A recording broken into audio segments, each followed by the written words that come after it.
The last thing they would expect is to find a suitcase with a human body in it.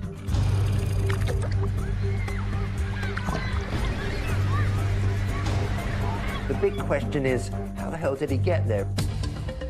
They were crazy in love at first, but it quickly became tumultuous. There were infidelities. They'd go back and forth. They'd fight. I think they liked the drama of it. And the next thing coming out of his mouth is, when I get home, I'm going to kill you. I'm going to smash your face in. He said he was leaving and he wasn't coming back. Were you ever angry enough to want to see him dead? There were times I wanted him gone, but gone doesn't mean dead. And Mel just said, well, I'm a single mom now, and now I've just got to get on with my life. I said, well, no, the next thing is we've got to figure out who did this to him. And after I got off the phone, I said, she did it. They couldn't find any forensic evidence whatsoever to establish that this was a crime scene. Do you still insist that you're innocent? Absolutely. I still feel like, how could somebody think that I did that? I think she did not actually commit the crime. It turns out it isn't the end of this story.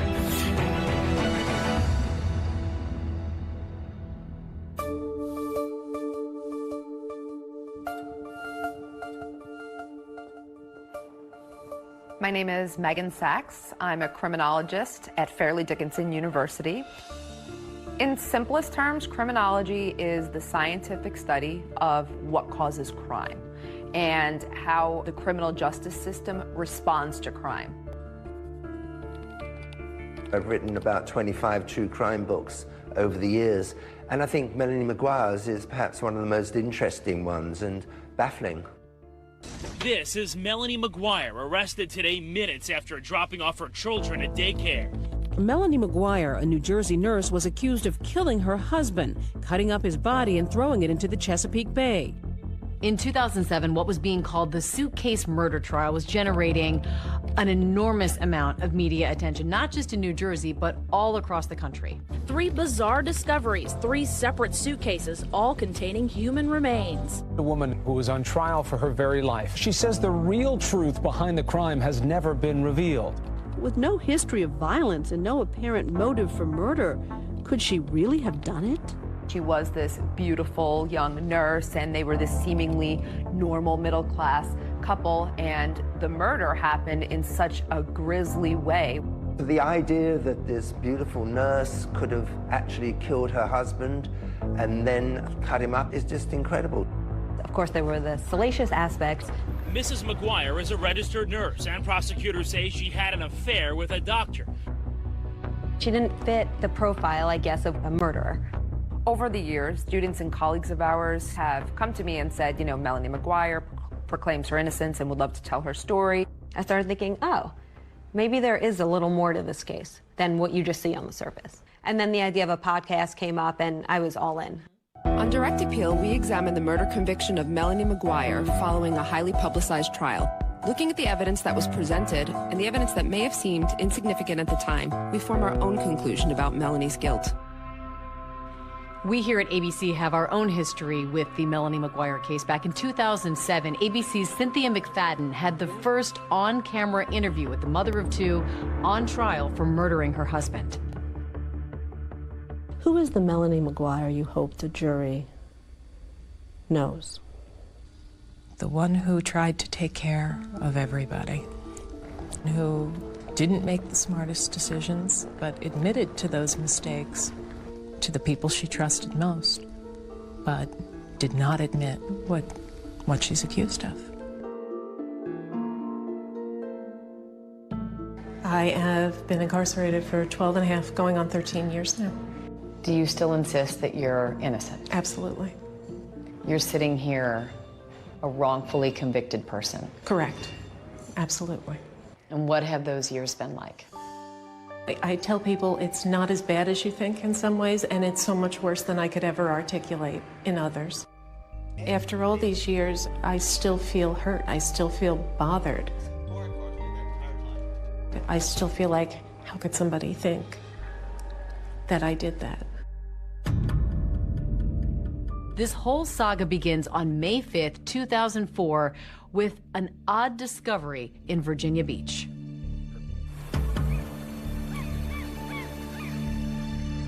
Early morning, a couple of fishermen and their kids are out on a boat by the Chesapeake Bay. Me and my friend Don Connors was going to go out fishing, and we both had days off, and D, or Don, we called him D, he said keep his kids out of school, we're going to take them fishing. So everybody was excited.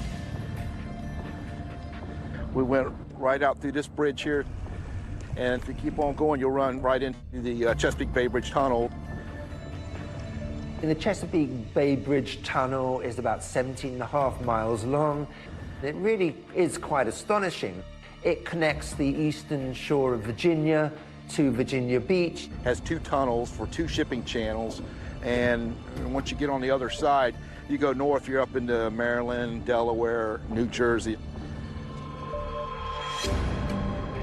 So we went out there and anchored off of Fisherman's Island, and we were just doing some fishing. And suddenly, one notices that a suitcase has floated by. We wheeled the boat around, pulled up alongside it. I immediately thought it probably blew off of a car, you know, and off the luggage rack or something. D and his son had reached over and were trying to pull it up in. It had some weight to it, so I stopped the boat, reached in and helped him pull that thing up in there, and laid it in the floor of the boat. They found a dark green Kenneth Cole suitcase in pretty good condition that was apparently part of a luggage set of 3. They put it on board, and the little boy with them is very, very excited. He thinks it's buried treasure, so he wants to open it. The contents were covered with a thick trash bag, like a hefty bag or something. And I said, uh-oh. I was a little bit nervous then when I saw the black bags in there. So it's a turn to say something to D, and while I was talking to D, the young boy reached down and ripped open the plastic trash bags. There was no doubt of what it was. It's a set of human legs. There's a pair of male legs from the knee down, look very fresh, and they recoil in horror. I looked down there and said, oh my gracious. So I closed the bag back up, and I dialed 911. I was out on patrol in the Chesapeake Bay when I received a radio call. I made arrangements with him to meet me, and he transferred a suitcase over to my boat. I handed him the luggage, and he seemed surprised. He goes, what do you want me to do with that? And I said, open it up. I was pretty shocked. I'd never seen a suitcase with body parts in it before. There really wasn't any smell. They actually looked kind of fresh. The first suitcase being found was big news. It's not, a common find by any means, especially in this area. This is an alarming story. Everybody wanted to know who the man in the suitcase was. We kind of figured there had to be other suitcases with other parts in it. After the initial shock of them finding the suitcase, everyone was just waiting for what was going to wash up next.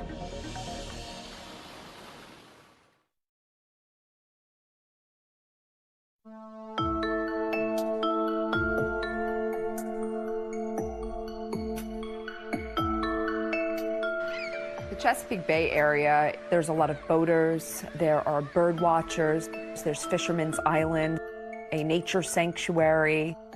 This is really kind of a tourist, a fun area. People are going there to relax, they're going with their families. The last thing they would expect is to find a suitcase with a human body in it. It was the start of the summer tourist season, which is huge for Virginia Beach, and getting that kind of negative publicity of bodies washing up in suitcases was something they did not need.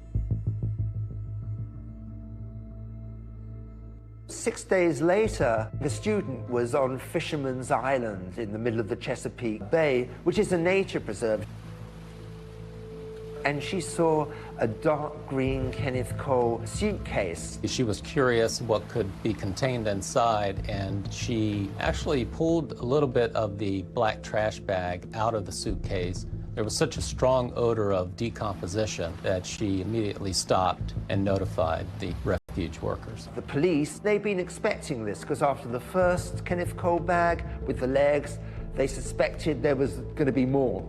It was transported to the medical examiner's office in Norfolk, and that's where we actually viewed what the contents inside. Inside this suitcase would be the torso and the head of a male. The torso is still attached with the arms and the head. The head was wrapped in what looked like a medical blanket. The face was somewhat identifiable, but it had been submerged for a while, so extremely bloated.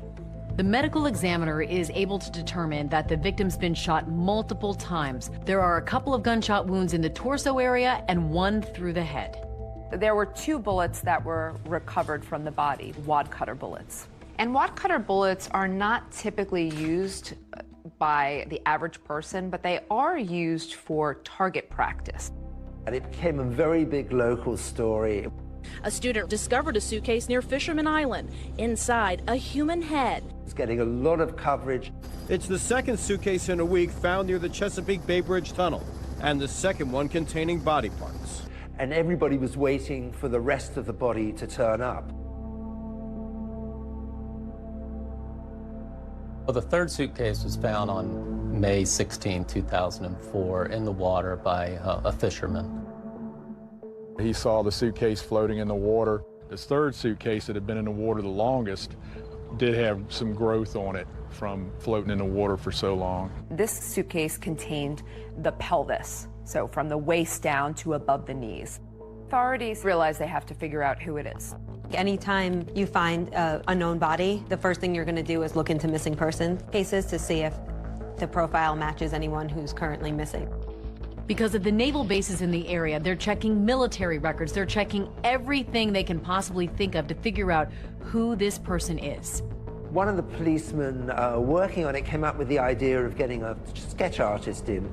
I immediately took photographs to our sketch artist, and she was able to do a sketch for us, and we eventually released it to the media. We're hoping maybe this will give us an edge and maybe identify him sooner. Right now, he's just John Doe. May the 21st, Sue sees the picture on TV of a sketch that they had done to find out who this person was. Sue had been getting out of the shower one morning. The television was on, and as she was getting out, toweling off, she looks at the TV. This is a sketch of the body that washed ashore near the Chesapeake Bay Bridge Tunnel this month. He belongs to somebody. I mean, he's got loved ones. She thinks, oh my God, that looks like Bill. Sue was pretty sure that it was Bill McGuire. This is John and Sue Rice, Bill McGuire's good friends. Bill and John had been friends since their early Navy days. Bill was friends with Sue as well. Melanie knew Sue. The couples had vacationed together. Sue immediately calls her husband to take a look, and he's not so sure it's Bill. But Sue's convinced it is, in fact, and says, please call Crime Stoppers. He was very good friends with Mr. McGuire. He told me that Mr. McGuire lived in Woodbridge, New Jersey. He was married to Melanie McGuire, and they had 2 small children. He wanted to know more about the dynamics of Bill, why I thought it could be Bill. And the only way that I thought it could be Bill is that, yeah, he's missing too. John Rice had spoke to Cindy Lagash, who is William McGuire's sister. I got a call from Cindy. She said, John, is Billy there? And I said, no, he's not. What's going on? And she said, well, Bill and Melanie got in an argument and he left and he hadn't been heard from. He said he was leaving and he wasn't coming back. My husband was full of bluster when it came to stuff like that. He would say things like that all the time. I didn't actually believe it was the last time I was ever going to see my husband. William McGuire had, in fact, vanished. Mr. Rice and his wife, Mrs. Rice, eventually agreed to come down to the police department in Virginia Beach and view some photos. Bill had a little red mark right here, and that's what I kept zoning in on when I saw the picture. That's exactly what I zoned in on. I mean, I've known Bill for 22 years. I kept seeing that, and I was pretty certain that it was Bill. Once we had a name and approximate age, we ran him through our computer system. He ran a check on Bill McGuire, and he found that McGuire had been arrested in Virginia for a reckless driving charge in the 1980s. His fingerprints were on file already, which made it a lot easier. And there very quickly able to confirm that the fingerprints matched. The man in the suitcases was identified as 39-year-old William McGuire of Woodbridge, New Jersey. So according to Melanie, she just thinks her husband is missing. But she is about to get the news that will change her life forever. And I said, I'm sorry to tell you, ma'am, that William is deceased. And I just burst into tears. Now they've solved the mystery of who the man in the suitcase is. The big question is, how the hell did he get there?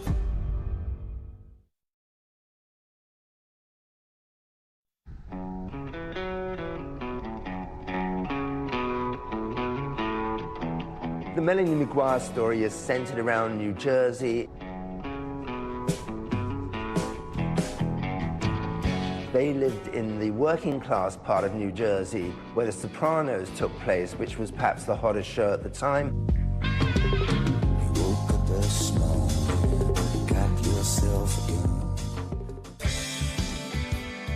Melanie is a Jersey girl, born and raised there. Her parents are Linda and Michael Caporero.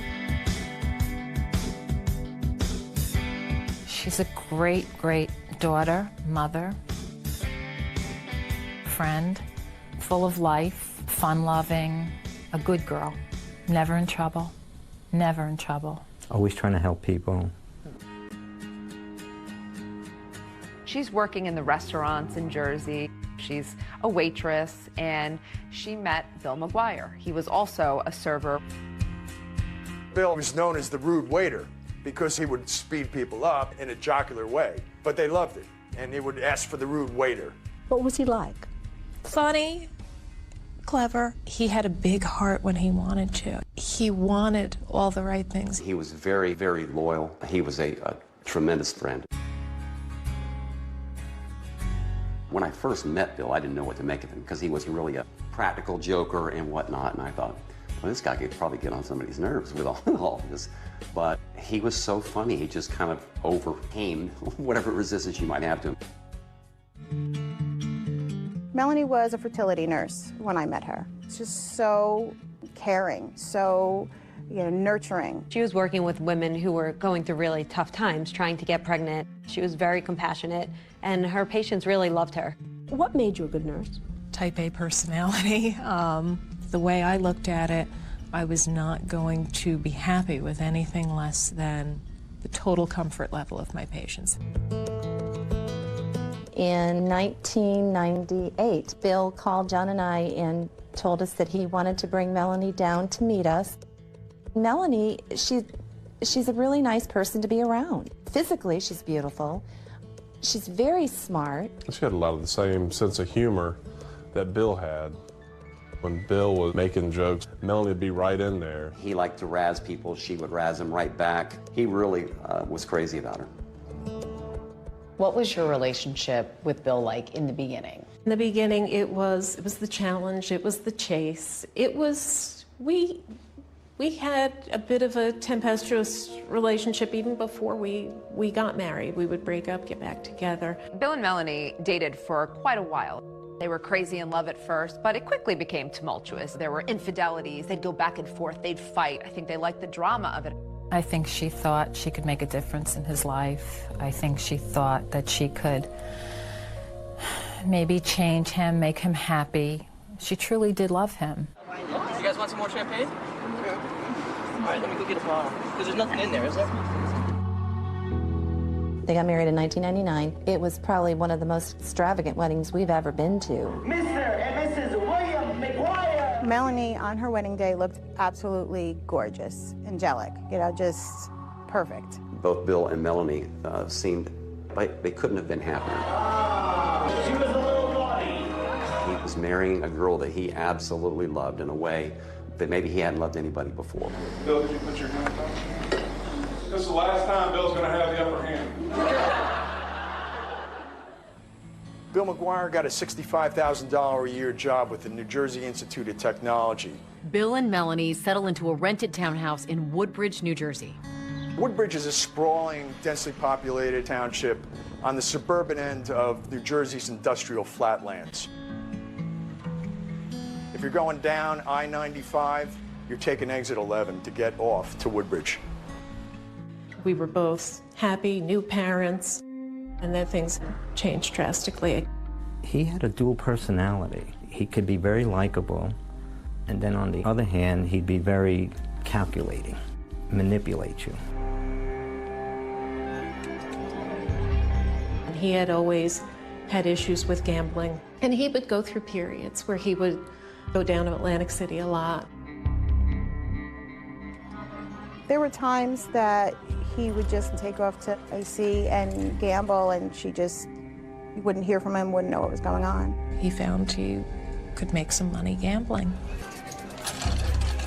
There were good times with that, and there were bad times. And there were a couple of times I put my foot down, and I said, that's it, no more.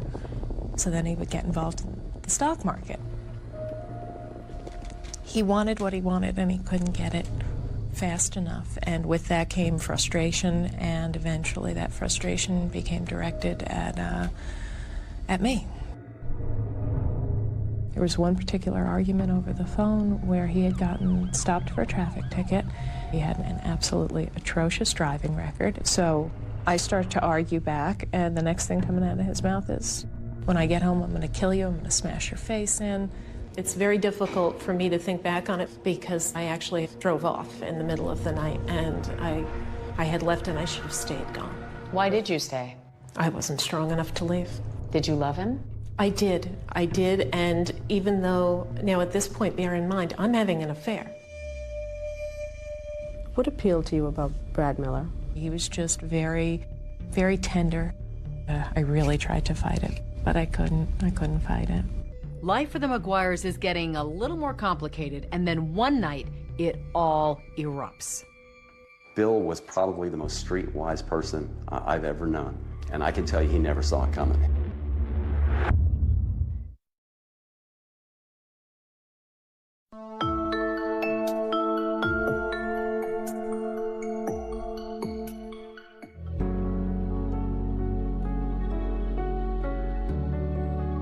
Melanie is loving, caring, funny, considerate. We just clicked right away, to the point that I asked her to be in my wedding when I got married. Love is always patient and kind. It is never jealous.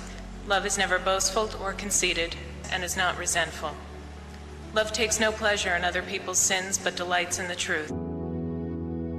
In June 2001, the McGuires were already married for a few years. And even though there was some friction in the marriage, Melanie McGuire decided to have another child. Little does her husband know just how ill-timed this pregnancy is. Not only is Melanie about to have their second child, she's also having an affair. Dr. Bradley Miller was a partner in RMA Associates, and Melanie was working as one of his nurses. He was so kind. I'd come back to my desk after a long meeting with a patient, and there'd be lunch sitting on my desk waiting for me. You know, there was always a little bit of flirtation, banter back and forth. Melanie was about 38 weeks pregnant, and things changed between her and Dr. Miller. I was about to go out on maternity leave, and I was sitting actually in his office at his desk. I just mentioned I have a pinched nerve in my neck, and he put his hands on my shoulders and started to rub my back. I really tried to fight it because this was not going to be good. This was not going to be good for anybody, but I couldn't fight it. After Melanie came back from maternity leave, she and Dr. Miller started a full-blown affair, and it seemed like they were falling in love with each other, although they were both married with young children. Shortly after my second son was born, that's when things began the final descent downhill, if you will.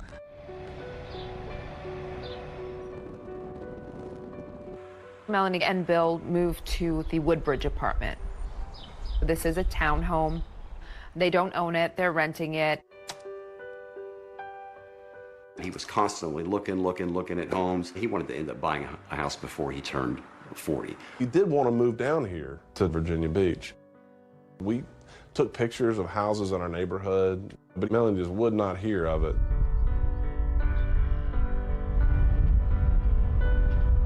They ended up putting a really sizable deposit down on a very nice home in New Jersey. It was a very nice house. It had quite a bit of land. It was a $500,000 home. It was very contradictory. She's becoming closer to Dr. Miller, but she's going along with Bill's idea of buying a house. The marriage wasn't going well at all. So why were you buying this $500,000 house together then? The idea for me was we had a chunk of money, cash, that we were putting down on this house. In the past, we'd come to points where we had been in similar situations, and he would, ultimately something would happen and he would go and gamble the money away. I figured this at least was an investment. On April 28th, they're due to close on the house at 2 o'clock in the afternoon, and she's in constant touch with Dr. Miller, who's pleading with her not to buy the house. He wants to be with Melanie, and he sees a future life with her. And Melanie told him that, not to worry about it. It's going to be okay. I'll take care of it. After they close on the house, they go back to their rented townhouse. Bill is so excited. He calls John Rice. John said that Bill had never been happier. The last person Melanie speaks to that night is Dr. Miller. She tells him, look, we've closed on the house. Bill's had some red wine. He's asleep on the couch, but when he wakes up, we're going to sort this out, and I'm going to tell him I want a divorce. Melanie described the events that would happen later on as a big fight. You and Bill had a horrible fight, yes? Correct. We fell asleep on the couch, woke up early morning hours, and it was never a bad time for an argument. We're talking probably 3, 4 o'clock in the morning. And it starts on the house. I settled for that house. The hell are you talking about? You settled for that house. It's a $500,000 house. That's not what I wanted. Melanie says that Bill turned around and said, what I really wanted was a house in Virginia for cheaper, but you refused to let us do that, and so I have to settle. And she says this turns into a very heated argument. From there, things became more physical. How physical? In what way? He shoved a dryer sheet in my mouth. He had a thing about dryer sheets. The story that Melanie tells about a fight that seems to escalate over a dryer sheet is the same story she told us back when we first spoke with her. We're still arguing, and there's the laundry basket, and there's a dryer sheet just hanging out of one of the baby's sleeves. He hated them. He thought it was lazy that I wouldn't stand there and put in the liquid fabric softener, and yeah. And it went out of control. This was the type of mother I was, that I would leave this sheet in there for my baby to possibly choke on. Before I know it, I'm up against the wall, and the dryer sheet is being shoved into my throat. And then he just smacked me. In the face? Yeah, open hand, because he probably would have broken my cheek if it had been a closed fist. And I looked down, and there's my 2-year-old. I grabbed the baby and went to the bathroom right behind me and shut the door. I just wanted away from him at that point. He said he was leaving and he wasn't coming back, and I could tell my children why they didn't have a father.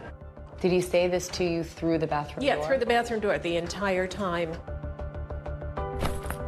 I imagine he was packing things and leaving. He was up and down the stairs a lot, but every trip back and forth berating me.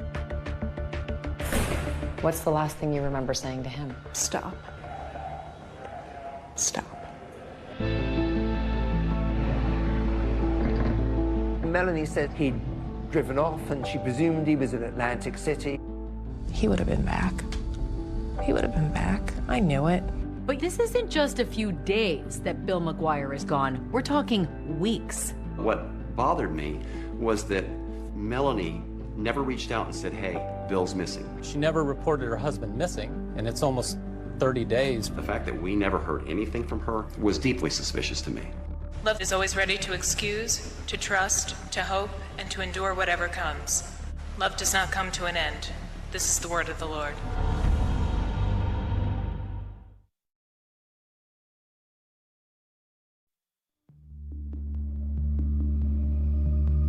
In the early morning hours of April 29, 2004, Melanie McGuire said that she and her husband Bill had a violent fight and that he left and she never saw him again.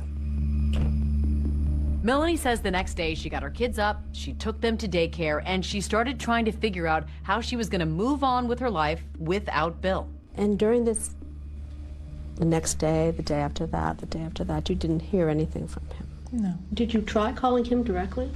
No, because this is what used to happen when we fought. You know, I'd call, whether it was to tell him off or to try to apologize or what, we just end up getting back into it again.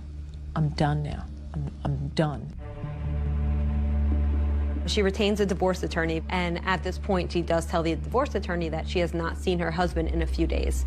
And according to Melanie, the attorney advised her not to file a missing persons report. My heart broke for her. She didn't deserve, nobody deserved that. But I told her that, you know, she needed to think about herself right now. She needs to protect herself. I called a business associate of mine who was an attorney. She said, you need to get a restraining order. State your full name. Melanie Lynn McGuire. She had to go in front of a judge and give sworn statement about the incident that happened. Tell me what happened that brought you to court today for a temporary restraining order. My husband and I closed on our first house on Wednesday. That should be a positive thing, shouldn't it? Yeah, it should. He's been behaving really erratically. Ms. McGuire, you're safe here. Don't worry. Melanie explained to the judge how Bill had been violent with her. Did he hit you, ma'am? No, not until, well, I don't mean to sound like I had absolutely no part in this. I said some not nice things and slapped me. As part of the questions, Melanie was asked by the judge if she owned any firearms. Do you know if there's any weapons? Not to my knowledge. This is a sketch of the body that washed ashore near the Chesapeake Bay Bridge Tunnel this month. We're hoping maybe this will give us an edge and maybe identify him sooner. About a month goes by between the time that Bill disappears and when Sue Rice identifies Bill McGuire after seeing the sketch on local TV. The next thing police have to do is notify Melanie McGuire of the death of her husband. Melanie was asked to come down to the police station. The officer came out and he says, "Is your husband William McGuire?" And I said, "Yes." And he said, "I'm sorry to tell you, ma'am, that William is deceased." And I just burst into tears. But there's one thing she never asked. How was Bill McGuire murdered? They did not tell her how and the condition in which he was found. That would be one of the first questions that I would ask. The next step was that the Virginia police wanted to speak with Melanie. Melanie agrees, but she brings her divorce attorney with her and another criminal attorney in that practice. Conducting an interview with the victim's wife with two attorneys present is highly unusual. First time I have ever had that happen to me.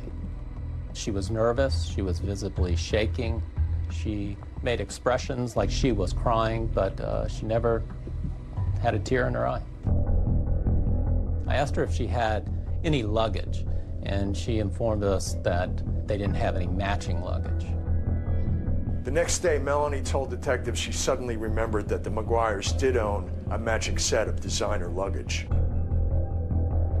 I showed her a picture of one of the pieces of luggage that we recovered in the bay, and she identified that as belonging to them. They asked what kind of person Bill was, and she said he was the kind of person that had a knack for pissing people off. She asked us, where did we find her husband's vehicle at? I told her at that point we hadn't found her husband's vehicle. And she said that probably a good place to look would be Atlantic City, New Jersey. She also informed us that her husband had a gambling problem. Did he get involved with the wrong people? That's what I would have to believe, that he had gotten himself into something, and Bill always thought he could handle everything. He was always into some kind of a deal, so I think maybe this deal was his last deal. After the interview was done that evening, we also conducted a search at their old apartment building. The apartment was empty. She had already moved out. They asked him about Bill's possessions and his clothes. We discovered that Miss McGuire had already given all of her husband's belongings away. Virginia Beach detectives find out that Melanie McGuire had given most of Bill's belongings away to a friend's cousin, and they wanted to track that man down. Eventually they did and found out that most of Bill's clothing was still in black trash bags, much like the bags that contained Bill McGuire's body parts.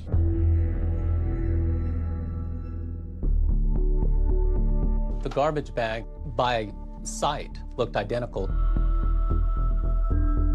Things are starting to make sense with the detectives.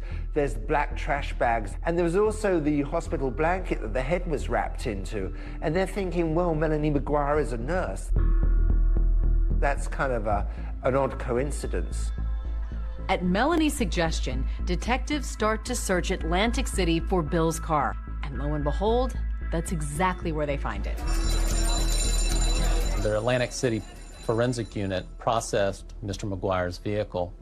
They took photos, they fingerprinted, they vacuum cleaned the floorboards.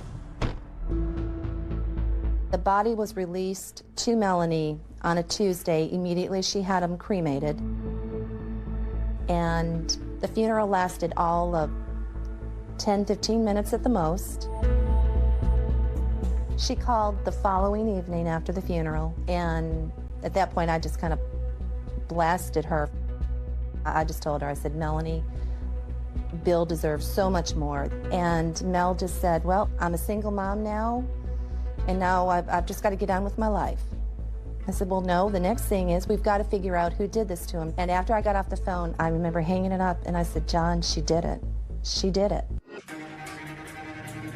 Everything pointed to Melanie McGuire. Through wiretapping her phones, the police discovered the relationship that she was having with Dr. Miller. It's a eureka moment because it provides motive. I've told them everything that I know. But they're, they just don't. They want you to break.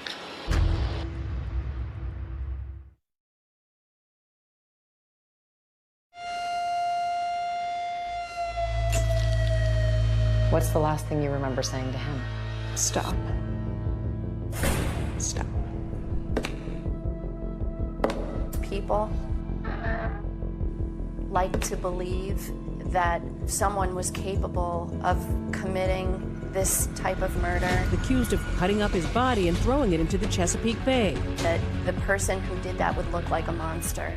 But sometimes killers look just like Melanie McGuire. Is there anything else you're not telling me? Like what? Like I killed him. Did you? Thanks for asking. A scorched earth investigation was conducted, and the lack of evidence is resounding.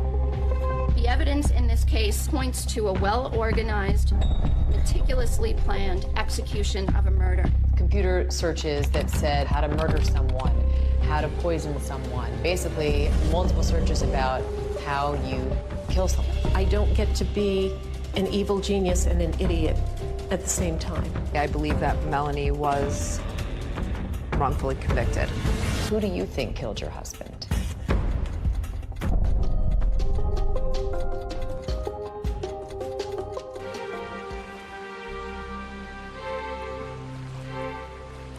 Melanie McGuire, once a married mother to 2 little boys and a fertility nurse, is today a 47-year-old inmate at the Edna Mann Correctional Facility in Clinton, New Jersey.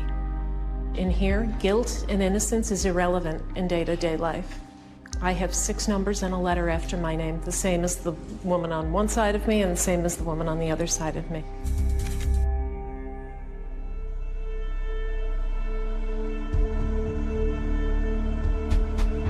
After Virginia Beach exhausted their investigation, they realized all signs pointed north to New Jersey.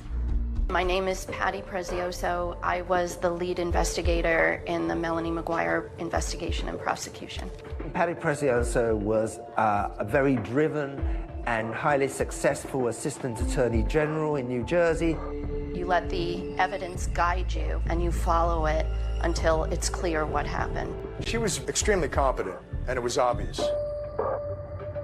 The task force had local police, state police, the Attorney General's office. They decided to treat this case with top priority. It was clear that he had been shot, and trying to find out if any of the people close to Bill owned a gun was a top priority. The detectives don't find any record of Melanie buying a gun in New Jersey, so they decide to check Pennsylvania. They knew that Pennsylvania was close, and a lot of people will go to Pennsylvania for firearms because the gun laws are more lax. There's less of a waiting period, and so you can go in and essentially walk out the same day with a firearm.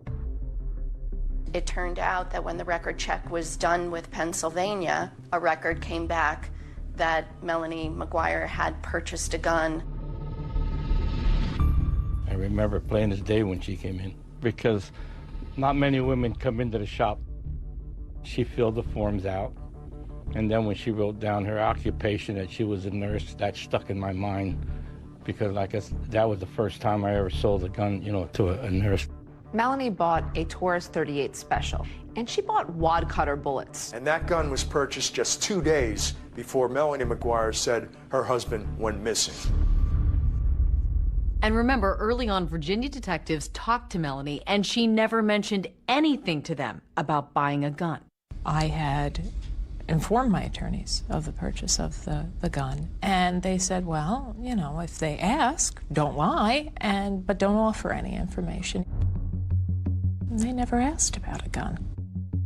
Melanie bought the gun because Bill wanted her to buy the gun. She could get it, he wanted it. What he wanted, he got.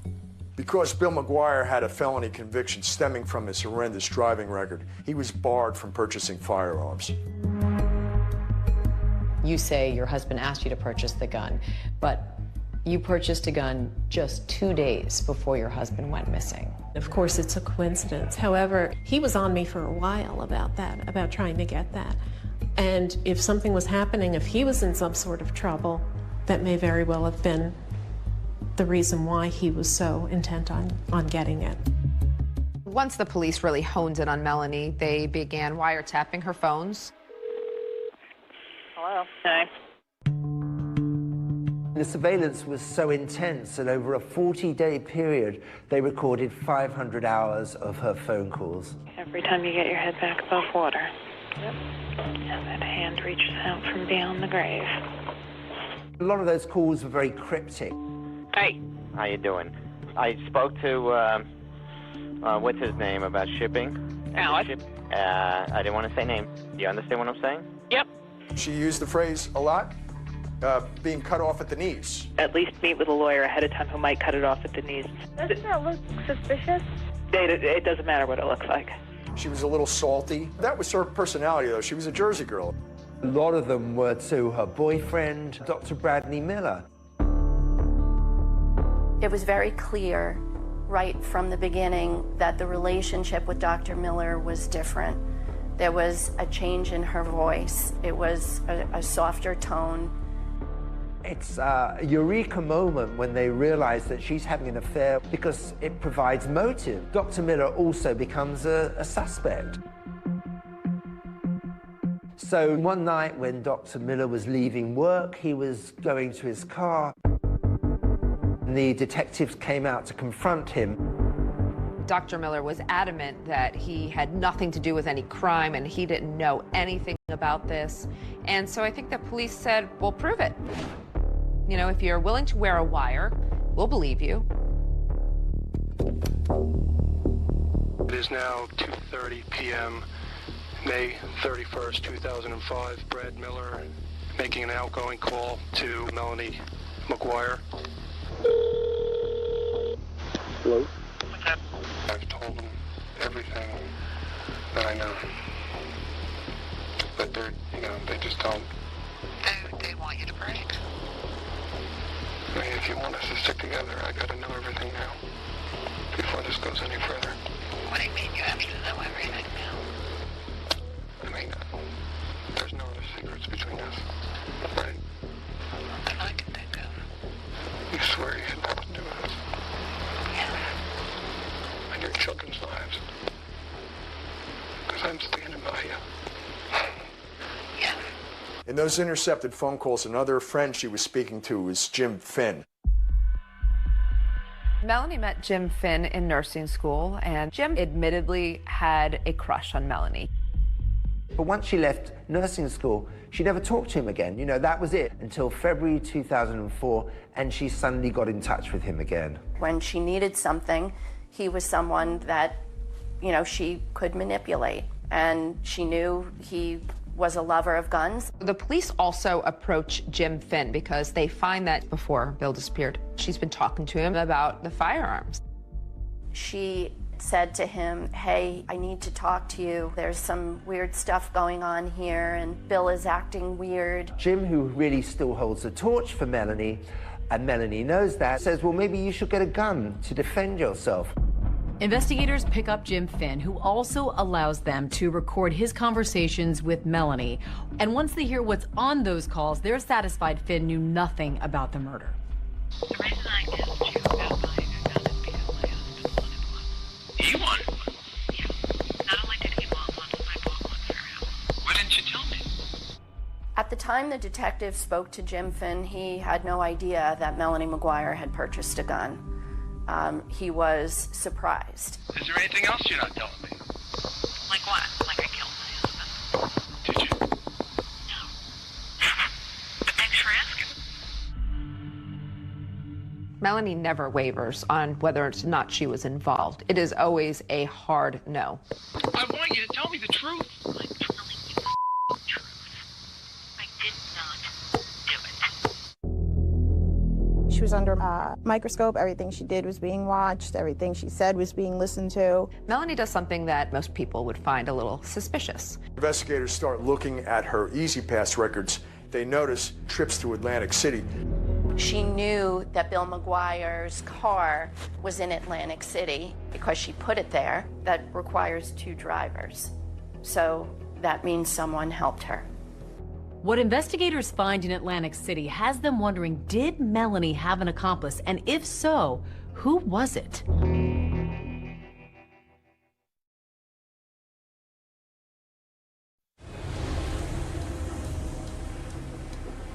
The next set of clues in the mystery of who killed Bill McGuire leads investigators to a 170-mile stretch of toll road, the Garden State Parkway. With Melanie now the prime suspect, detectives start pulling her records. They try to track her movements in the days around her husband's disappearance.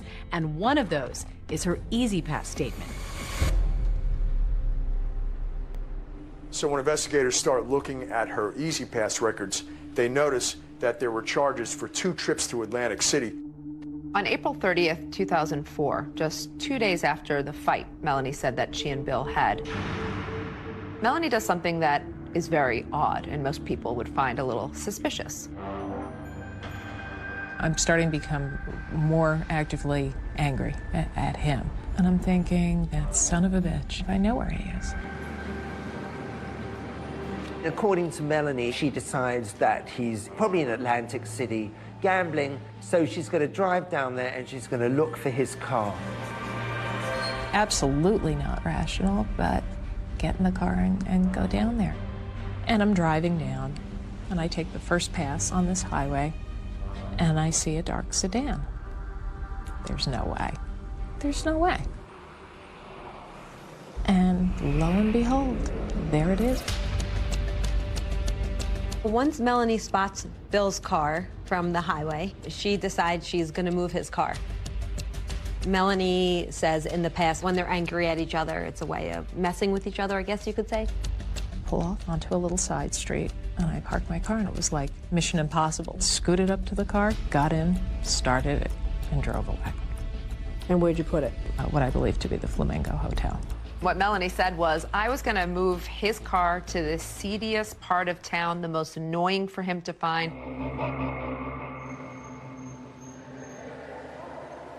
That just didn't make any sense, that he was physically abusive to her, but then she goes to mess with a car with a guy that she claims she doesn't want to be around.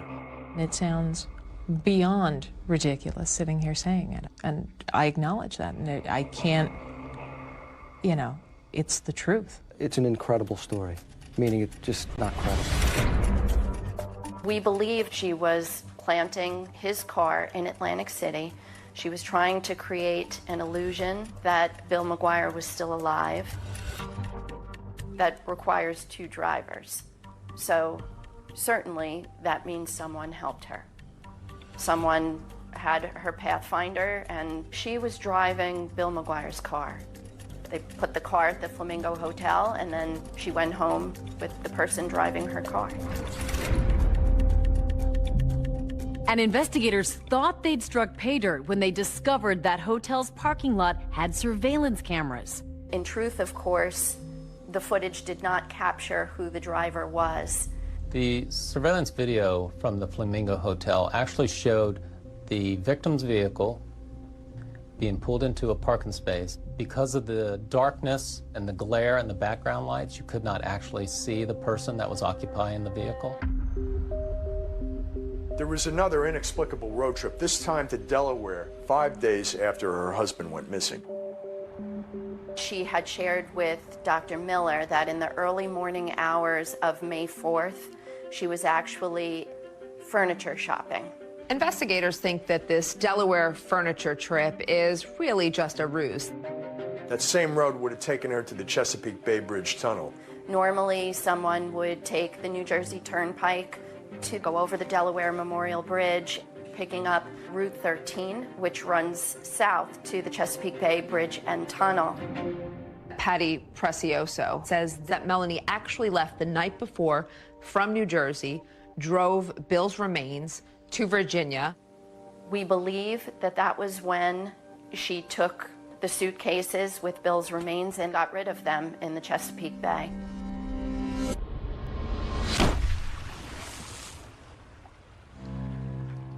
And the first suitcase turned up the very next day. But of course, Melanie thinks this theory is preposterous.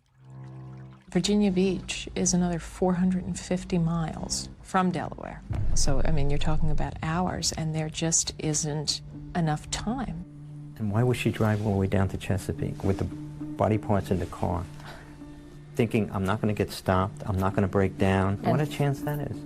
You know, I mean, you can't stop on a bridge and open a window and throw 3 suitcases out. Maybe if it was one of these pieces of circumstantial evidence for which you might have a reasonable explanation for 1 or 2, but we're talking a large amount. You can't have reasonable explanations for all of them. It's a mountain, and it's a lot of coincidences, and that's absolutely. But coincidences don't always make for the best evidence. And detectives were still searching for any physical evidence that would link Melanie McGuire to her husband Bill's murder. Where is the proof? Where is the forensic evidence? The task force is convinced that Bill was murdered and dismembered at their townhouse in Woodbridge, so they concentrate on that. They went back 4 to 5 times to search for any evidence. They did everything that you would typically think of, right? They brought in the luminol, pulled down parts of the walls, they pulled out the piping, pulling floorboards up. They really turned this place upside down a number of times. They were trying to find bullets, traces of blood, and nothing ever came up. Couldn't find any forensic evidence whatsoever to establish that this was a crime scene. I don't know how you would dismember a body and effectively clean that up. Despite that glaring lack of physical evidence, investigators still believe the circumstantial evidence is enough, and they arrest Melanie McGuire. So surreal. Day like any other, getting the kids off to daycare. We surveilled her to the school, waited for her to drop her children off. Walking out of the building, I'm not even off the curb. Melanie McGuire, can you come with us, please? I knew. 2 years and 10 months after the first suitcase washed up, the trial against Melanie McGuire commences in Middlesex County, and it was a sensation. The evidence will show that while Bill was engrossed in purchasing the house, the defendant was very busy planning his death. There was no proof that Melanie McGuire murdered her husband. The prosecutor said either Melanie McGuire is guilty or she's the unluckiest woman in the world.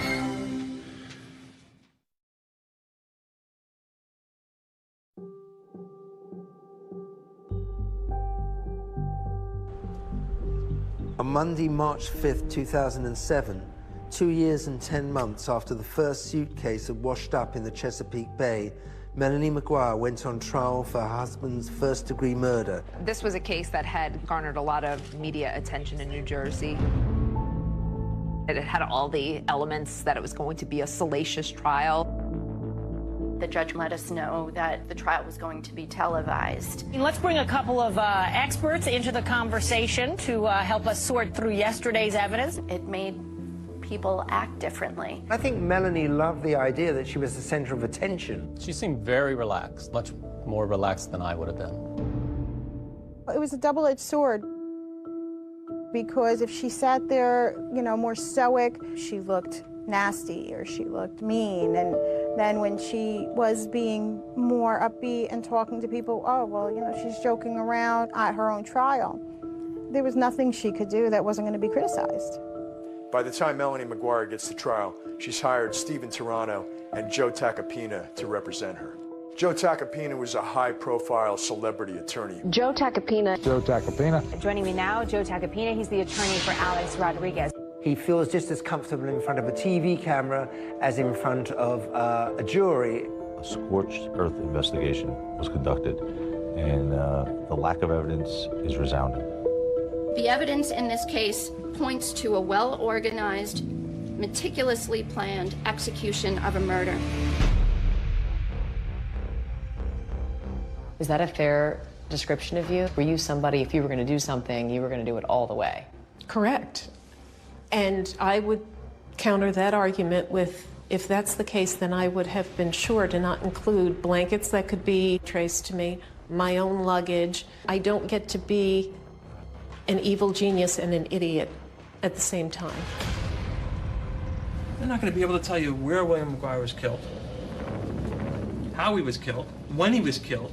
The defense were really trying to play to the jury that Bill was a major gambler and he may have owed thousands and thousands of dollars. He was a big gambler because he gambled beyond his means. When you have money out on the street and you're behind and you're not making payments, you know what happens? You get shot here and you get shot here. As prosecutors start laying out what they believe Melanie McGuire did to Bill, it all starts with something they found in his car after it was processed in Atlantic City. When investigators first recovered Bill's car, they found a bottle of chloral hydrate, a red liquid, and also a syringe in it. State's Exhibit 983. Do you recognize that? Yes, that's the vial we dispensed the liquid in.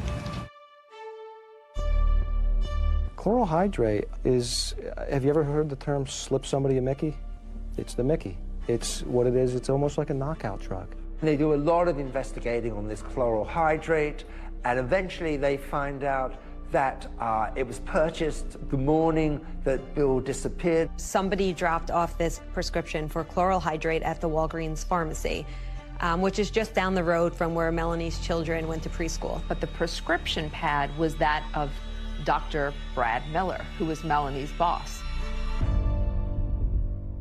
So the light bulb goes off and they're thinking right away, clearly Melanie had access to this prescription pad. She used it, she filled it. Chloral hydrate was necessary for this defendant to have control, and even more importantly, it was necessary to her that Bill McGuire had no control.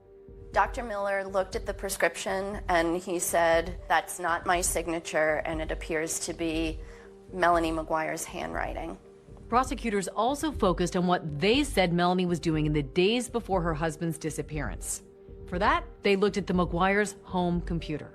We had it forensically examined, and it really was just astounding seeing what the internet searches were for.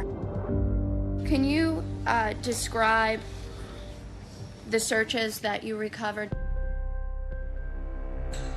How to purchase guns illegally, how to commit murder, and undetectable poisons was searched. It didn't look good. It looked like someone was searching how to, sedate someone or how to kill them. I'm a nurse. I was a nurse.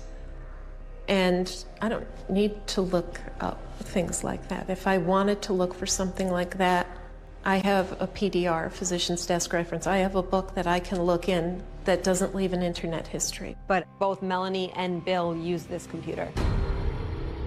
So it's really hard to figure out who was searching these things. Now, you have absolutely no idea of knowing who actually conducted the searches that you talked about, correct? No, I don't. One of the things we can say for certain is that your husband didn't commit suicide. He didn't shoot himself. He wasn't able to carve his own body up. And yet there's a suggestion from the defense that some of the online searches were things that he was in fact doing, not that you were doing. It wasn't me.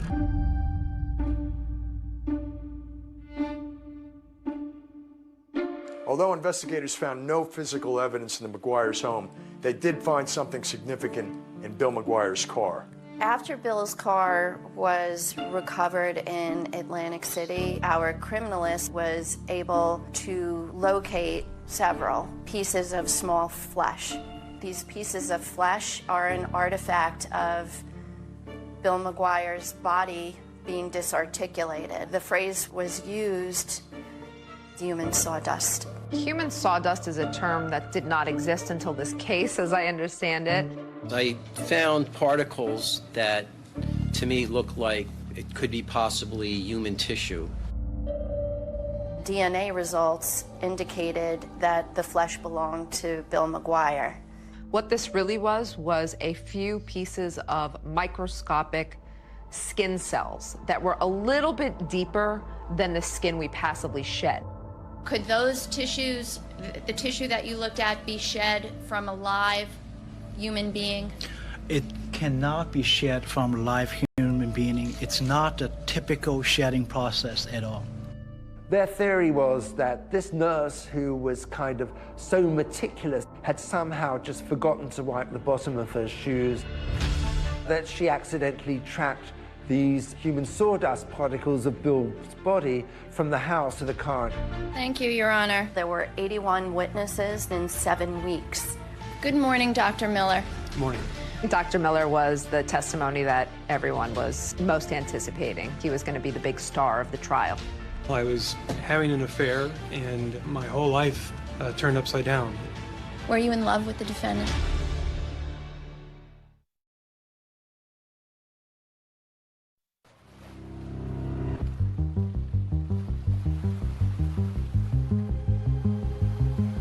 Do you want to call your next witness, please? Yes, Your Honor. The state calls Dr. Bradley Miller. The most anticipated day of this trial is when the man who Melanie McGuire had a 3-year affair with, Dr. Bradley Miller, took the stand. Everybody knew that that was the prosecution's star witness, and the court was filled. And when you saw him, what was your feeling? How could you? How could you?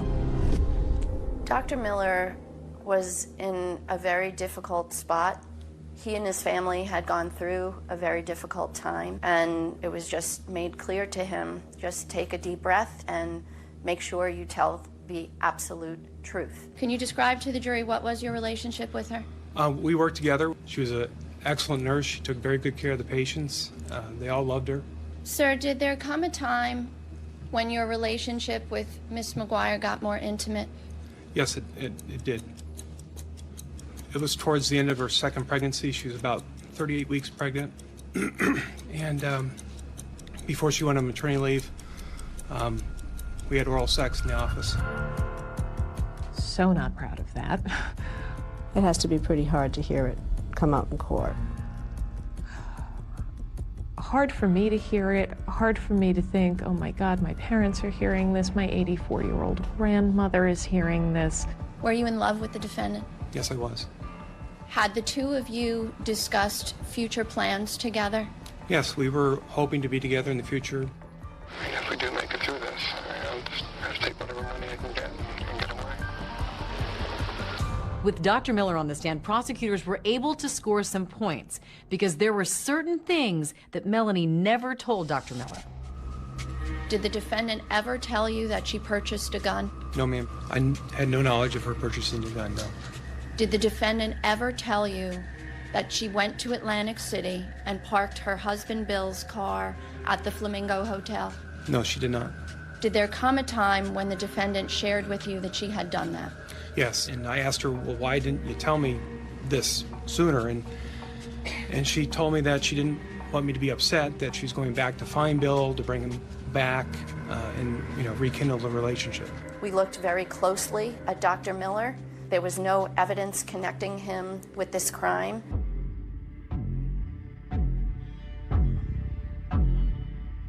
This is in reference to consensual recordings between Brad Miller and Melanie McGuire. You agreed to consensually record a conversation with the defendant. Yes, I did. Prosecutors really wanted the jury to hear those intercepted calls so they could get a sense that maybe her desire to be with him was the motive for the murder. During the calls, Dr. Miller spoke about their future together, probably prompted by detectives. After a divorce, and she gets half the money, I mean, it'd still be something to live on. The understanding between us had always been that the children came first. And he starts talking about divorce and a future and moving forward, and I even say on the tape, why are you talking like this all of a sudden? I'm confused because you've been the one to stress to me that we have to wait and see how everything plays out. The defense was also able to score some points with those recordings, which called into question Dr. Miller's character. At the time of those secret recordings, he was still having an intimate relationship with her. After you tape recorded her, sir, you then had additional intimate relations with her, correct? Yes, sir. Did you tell her that, by the way, that you had tape recorded her? No, I did not. I think that was damaging to his character and was a very big turnoff to the jury.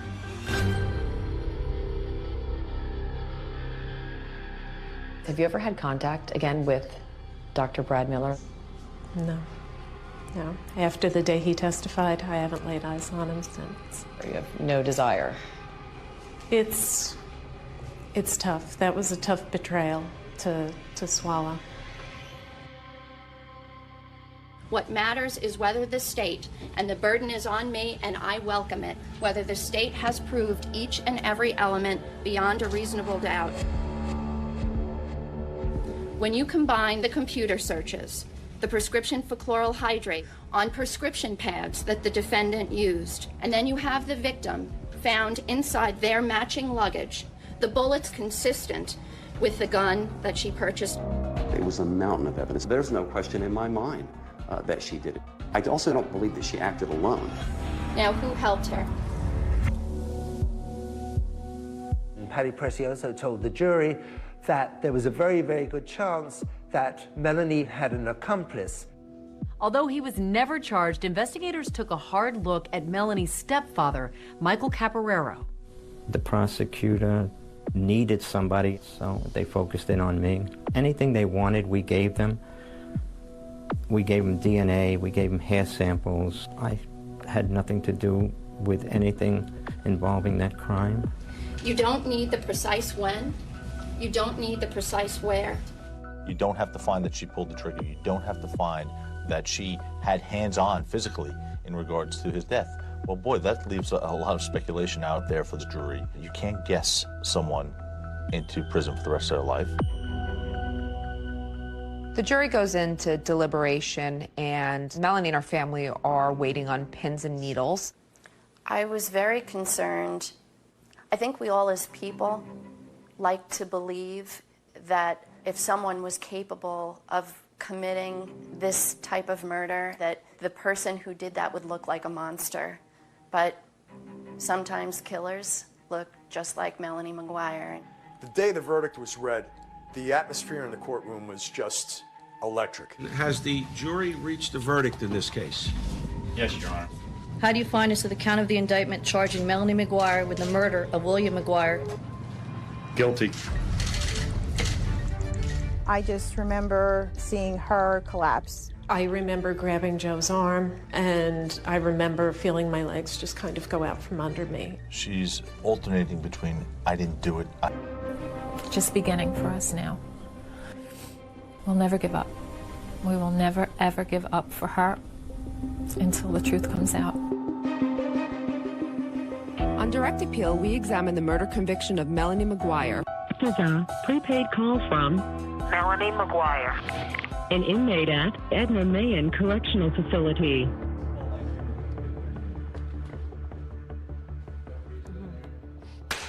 All right. Obviously, Melanie's been convicted. She's exhausted all of her appeals at this point. So how did the idea for this podcast come about? Melanie McGuire was looking to speak with someone about her story because she had done really poorly in the court system, and I think she was frustrated. And after visiting with her the first time, I was like, this is a story. This is important. I expected the worst, and what I got was just one step shy. They give the verdict parole eligible at the tender age of 101. It was very difficult. It was reliving it. This was the first time somebody was basically saying, we hear you. What'd you say? Let's get to the juicy part. I want to know, do you think she is innocent or guilty? In the end, I believe that Melanie McGuire was wrongfully convicted. So you believe an innocent woman is behind bars right now? Absolutely. I believe this is a case of a wrongful conviction. So let's talk about some of the questions you raise in your podcast, and let's begin with the gun. The gun to this day has never been recovered. One of the key witnesses for the prosecution was a forensic ballistic expert. So these are two discharge bullets. They're referred to as a .38 caliber lead wad cutter bullet. Is it possible that the gun Melanie bought is not actually the murder weapon? I think it's probable. No one plugged the serial number of my gun into a website to find out what the specifications were. Apparently each gun makes something called lands and grooves. Lands and grooves are rifling characteristics that are machine pressed into the barrel of a gun. And when the bullet passes through the barrel, the same number of lands and grooves are going to be imprinted essentially onto that bullet. There were 5 lands and grooves that my weapon was said to have made based on the company's website. The bullets that came out of my husband had 6 lands and grooves. It was a mistake on a gun manufacturer's website. We were not gathering evidence from a gun manufacturer's website. The evidence that was at trial was from ballistic experts. But the website was updated. It was. After this trial to incorporate the possibility that it could have 5 or 6. Yeah. I thought that was questionable. I think it's very questionable that for years historically it says one thing and then it's updated right after. Let's talk about the garbage bags. The prosecution had an expert that said that the garbage bag in which Bill's body was found in was consistent with the garbage bags that came from Melanie's apartment. You can see these lines here. There's a straight line here, this sort of smooth line. There's also 2 other lines close together in basically the exact same position. This indicates that these 2 bags were made at the same facility on the same line within a very close proximity of time. He ran tests, but he didn't do all the tests that you actually need to definitively say whether these bags matched. Even his own data shows that they probably weren't the same bags. Well, there are always other tests that can be done in any analysis. Based on the testing we had conducted and the results that I observed, I felt competent at that time to conclude that the bags were produced during the same run. They put on a really good show. And I think when you have props, 2 garbage bags, oh wow, those do look alike. And so what the jurors are listening to sounds like fact, when in reality, it's just someone's expert opinion. There is something else that's significant that you think the jury should have heard more about that was found inside those suitcases. If you look through the lab reports, page upon page upon page, white hair, brown hair, black hair, animal hair. I think that's indicative that there was animal hair where the dismemberment took place of Bill's body. You mentioned that you found some animal hairs. Did you find anything that you considered of evidential value? No. And they looked high and low to connect Melanie to some pet. And once they found that there was no way to connect Melanie to these pet hairs, it became not of evidentiary value. Why is that? Simply because they don't match your suspects? Those hairs should have been tested because that's a huge question mark. Melanie did not incapacitate, shoot, use a saw to dismember her husband. You know how hard it is to cut through bone? It is physically exhausting. And also, if the crime scene didn't happen there and she's home with her children all night, where is this happening? There are just too many holes in this story.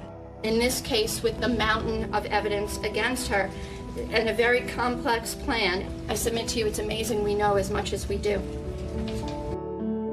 This was a murder trial. It wasn't a contest to see who could outsmart the investigators, and if someone is smart enough to successfully hide a crime scene, that they win. Did you find any evidence that exonerates Melanie, that proves her innocence? I wish we did. I had hoped we would. I still think that we might get a tip in that direction. What do you say to the people at home who watch this and say, how dare she talk from prison and bring this all back up again? Enough pain has already befallen her husband's family, her own sons. There's a murderer walking around. Even if we discount what's happened to me, the killer is out there. And it's not me. She had about as good a counsel as money could buy. She certainly had a fair and impartial jury. The fact of the matter is sometimes the evidence is such that your attorneys, no matter what you can pay them, they simply cannot overcome what you've done. So she can say whatever she wants. She's a liar and she's a killer. Today your boys are young men? They are. Is there anything you'd want to say to them?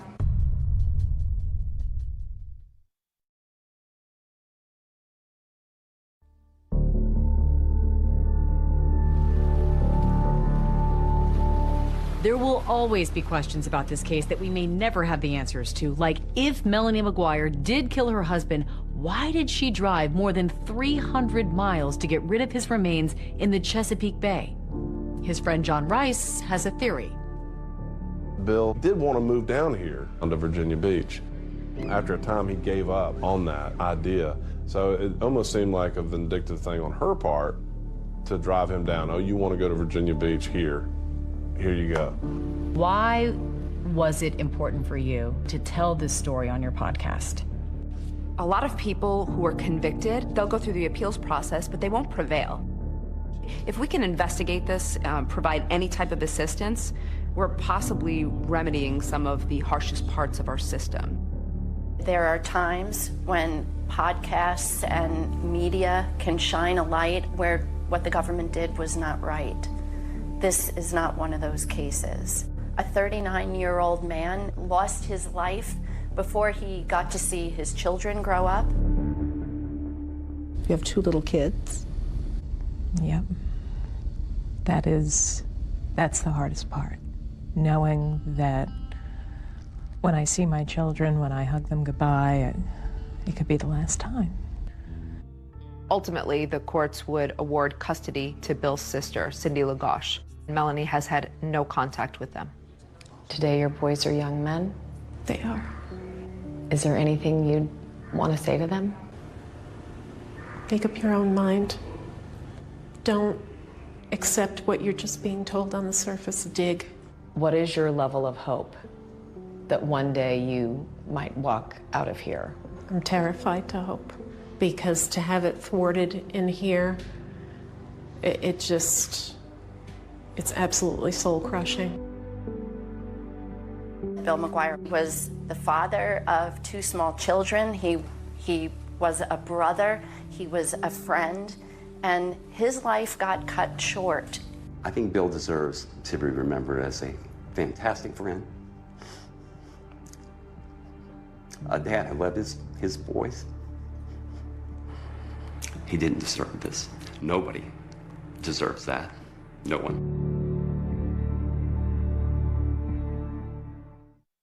Hi everybody, it's Molly. I figured I would just kind of give a little bit of background on me. It was pitch black that night. It was very dark. Looks like it is Molly Watson. So. Is it Molly Watson? Okay. when her body was found. They were planning a wedding, and that wedding was less than 48 hours away. Never would have thought that I would have been going to her funeral that next week instead of her wedding. Never would have thought it. Molly Watson come in the door and she said, I'm here to get a marriage license. A lot of things happened after that. I don't want to cry. She was about to get married, but she also had several serious relationships before that, and so had her fiance. And somebody was living a double life with a lot of secrets. Investigators go to deliver what they believe is going to be shocking news. The shocking news was going to be delivered to them. And I'll see you guys later.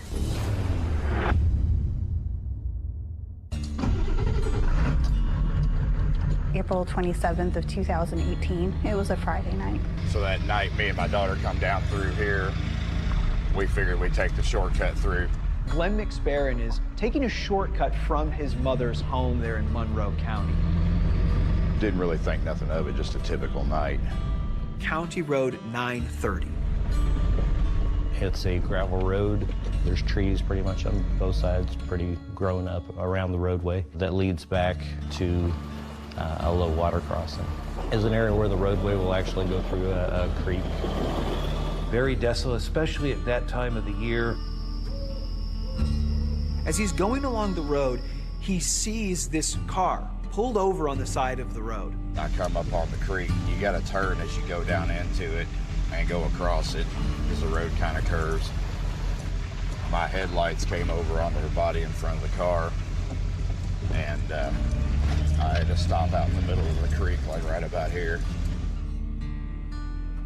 He finds a dead woman. When I seen her, I swear my heart stopped. I just kind of got a little frantic, I think. I could tell she wasn't moving. 911, what's the address of your emergency? I am at the end of Route M of 151, and there's a woman laying on the ground in front of a car. I stayed in my truck, and I called 911. I don't know what the hell's going on here. All right, sir, would you mind if you would get out of your vehicle and check on her? Yes, sir, I will.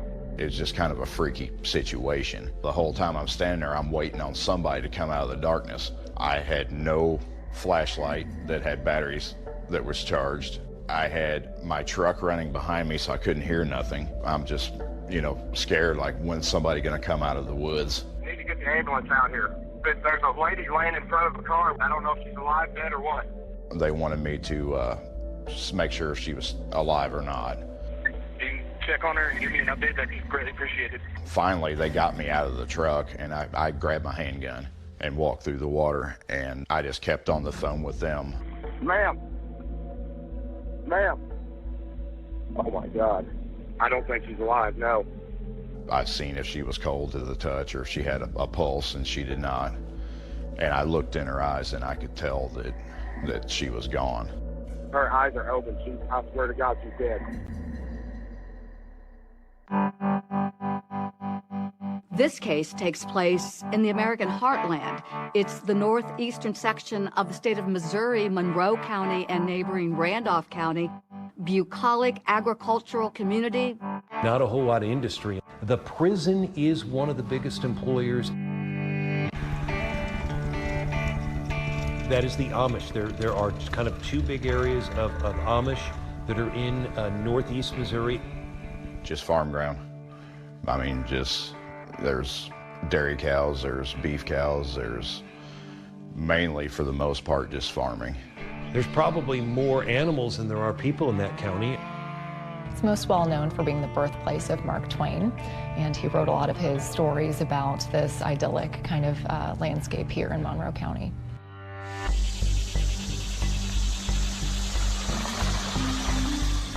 Back at the crime scene, investigators are trying to identify this victim. Where my patrol car is in the general vicinity of where we found the victim's car when we arrived on scene.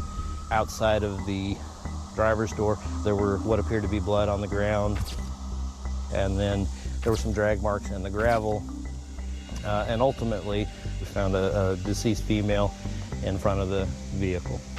She's wearing pajama pants or sweatpants, as well as a tank top. 123. Well, it was very obvious within the first few minutes to me that there was foul play involved. She was essentially shot execution style. She had been shot once in the back of the head at point-blank range. Some investigation was done as to ascertain the identity of the victim. The weight didn't match on the DOR thing was the only thing I thought. We initially run the vehicle registration, things of that nature. Looks like it is Molly Watson, so. Is it Molly Watson? Okay. We were eventually able to figure out that the victim was Molly Watson. Police wake up the family in the middle of the night with some pretty bad news. My wife woke me up, said, "Your dad's on the phone. He doesn't sound good. Something happened." I'll never forget my dad. He said, "Timmy," he said, "the highway patrol just left our house." I was like, "What happened?" He said, "They found Molly dead in a road." And I was like, "What?" Sandy called me at 2 o'clock in the morning and said that the police had just been to their house and told them that Molly had been shot. I think she kept screaming, "Molly's dead," didn't she? Yeah. Knowing that Molly was dead was a big shock. You can see I was preparing to work on my next costume when I decided to do this vlog. She wanted to be a singer for a long time, and she had a really good singing voice. I am going to sing the healing incantation from Tangled. Flower, gleam and glow, let your power shine. She was one of the luckiest people I've ever known. Like whenever we would walk by like a pop machine, she would always like push the buttons, and I don't know how it would happen, but like a pop would come out. That's what's hard, I think, for me, knowing how she passed. And one of the most unluckiest ways possible. Is it Molly Watson? Okay. Do you know how old she is now? Police want to know what brought Molly to this dark, desolate place, and even more puzzling, who'd have a reason to kill her? And I'll see you guys later. Bye! Molly Watson's body was found Wearing her engagement ring on her left ring finger. when she was shot to death. Our marriage certificate was located in her car. That had her name in there as well as her fiance's name. They were planning a wedding. Wedding of her dreams. That wedding was less than 48 hours away.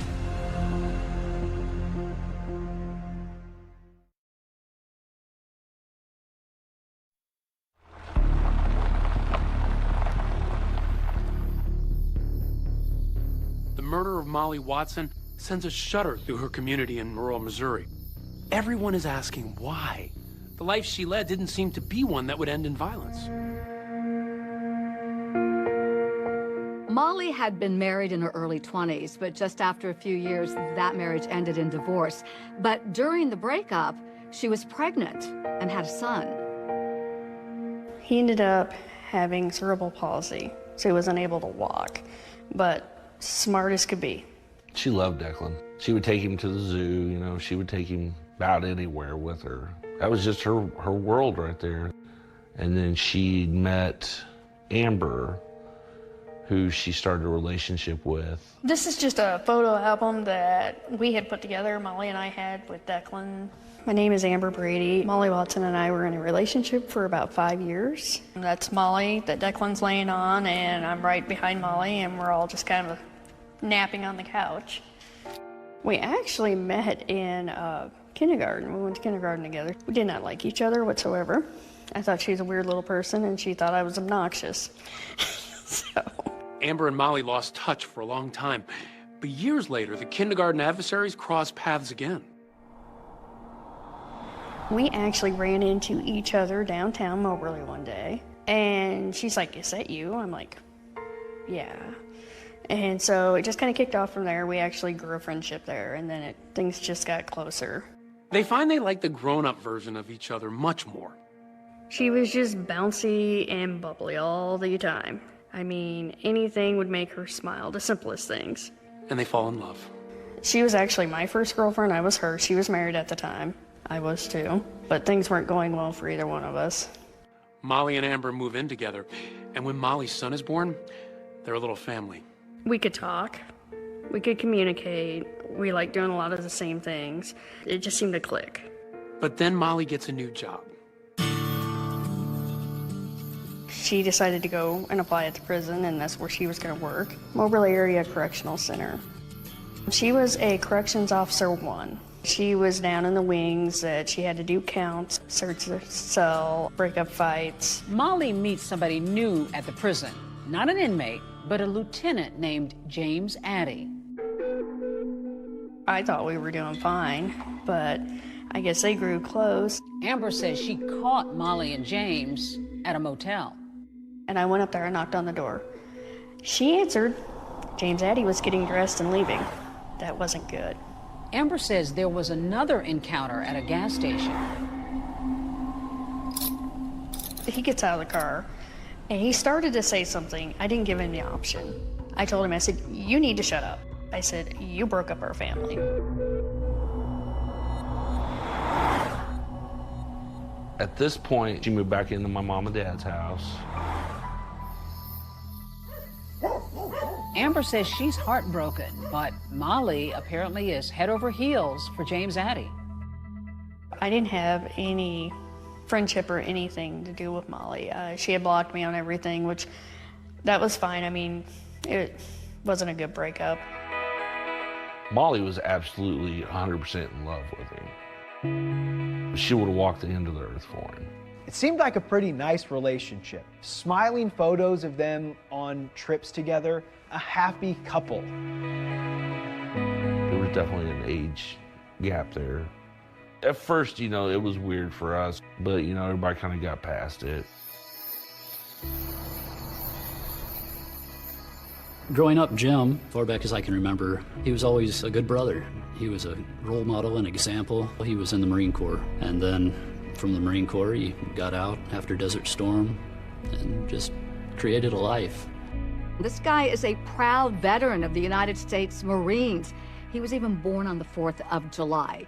He's got 2 kids. He's worked as a mechanic, he's worked in a factory, and had gotten a job at the local prison where he was liked so much he reached the level of lieutenant. James Addy does have some history. He's been married 4 times. He has so many ex-wives that apparently some of his own family members say they can't keep track of everyone's names. I loved Melanie. She was always nice, always kind, funny. It was just Melanie. The type of women that Jim liked were very, very nice, very kind. But now it's James and Molly. And they really did seem to love each other. I mean, according to Jim, it was a relationship unlike anything he'd had before. Something that he said of mutual respect between the two, that they could share anything with each other. It's something any of us would love to have in a relationship with another person. After 7 years of having this relationship with James, well, she surprises her family. She suddenly announces, I'm engaged. And it was just kind of all of a sudden, boom, let's get married now. She was all about him. Her family even described it. This was what she's always been looking for. She was happier than she's ever been. She was ready for the wedding. Oh, constant. We always heard about the wedding. We were very excited about the wedding. You know, the colors, the theme, the decorations. There's a lot of burgundy and gold. Kind of reminded me of like a Renaissance kind of themed wedding. From Molly's perspective, it was going to be a beautiful wedding and the best day ever. You were booked for her makeup and hair 3 years ago. Yes. What did you know about Molly and the wedding and her fiance? I remember meeting her. She was so excited. She wanted a Disney themed, and we had been working on a wedding that was Beauty and the Beast. And so we were like, we're very familiar with like doing this very like, you know, Disney themed wedding. This dress, as you will see with it on me, I show it with me wearing one ball gown crinoline. She was very excited. Well, she had how many dresses? 2. 2 dresses, yeah. 2 dresses. She could not make up her mind. Mm-hmm. That's what Molly wanted to do, was have a perfect wedding. She was so excited. Very excited because it had taken a while to get to that point, I guess, of them being married. What did you make of Molly as a bride-to-be? She was really sweet. I loved working with her. A very wonderful wedding had been planned at the Stony Creek Inn. Molly had invited her family here to come to this event. I got mine, sent my RSVP back. The couple times that I met her, she always had a smile on her face. She was bubbly, she was happy, she enjoyed talking about her wedding. James was kind of the opposite of Molly. He was very quiet, didn't show much enthusiasm. I just thought he was just a groom along for the ride. Is James looking to back out of the wedding? You see, in their text messages, Molly appears to be worried about that. Are you still sure you want to marry me with my anxiety?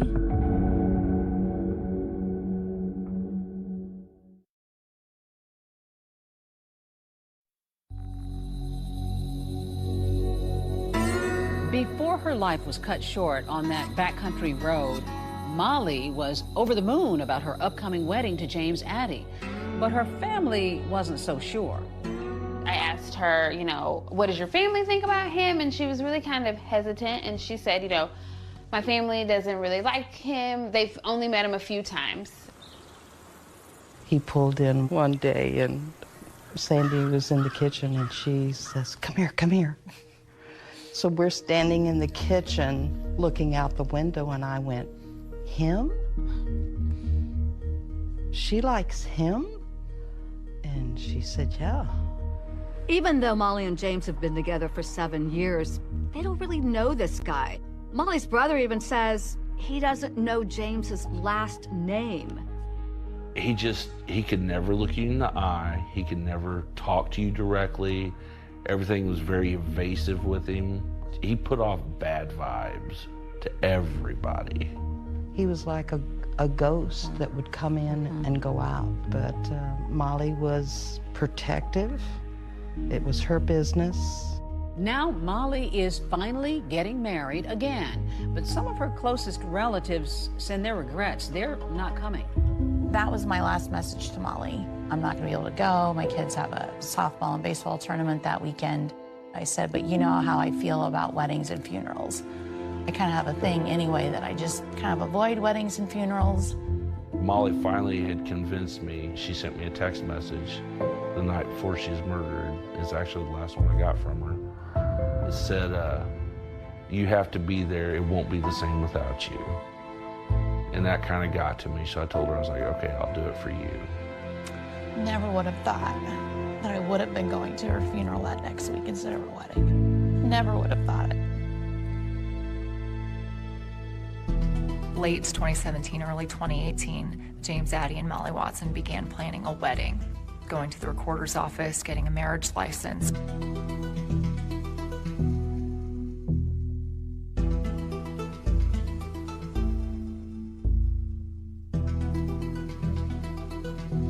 This one here is on the date of April 25th, 2018. James Aaron Addy, 51, to Molly Nicole Watson, 35. I'm Mark Price. I'm the Randolph County Recorder of Deeds in the county of Randolph in the state of Missouri. As the county recorder, he was responsible for recording deeds, as well as recording marriage licenses. And he performed that ritual for James Addy and Molly Watson on April 25th, 2 days before her murder. Security camera video actually shows Molly walking across the parking lot and coming into the building. The cameras I got in the back of my office for security filmed all that. Even on security cameras, Molly's bubbly personality is pretty obvious. She's smiling and laughing there, chatting with the guard. And you notice her phone? Apparently she always kept that close. Molly Watson come in the door just shortly before 4 o'clock, and she said, "I'm here to get a marriage license." And she was quite pleasant to talk to. We had a good time. And you can see James there in his uniform, showing up late, hurrying inside. And then Mr. Addy walked in the door, And he was not smiling. He was acting like this was not the place he wanted to be in. She reached right over to him and was touching his arm and stuff. And she would pat him on the back, and she would lean into him a little bit. He seemed perturbed with some of the things that I was asking him, like if he'd been married before and how it ended. He was just like, why do you need to know that? Maybe Addie just didn't like admitting he'd already been married 4 times before. Or maybe he just didn't like the questions about his marriage to Melanie Addie, which he tells the recorder had ended in divorce 6 months earlier. The couple leaves the recorder's office holding hands. That's just tough. It really is, because she was a sweet girl. A lot of things happened after that. I don't want to cry.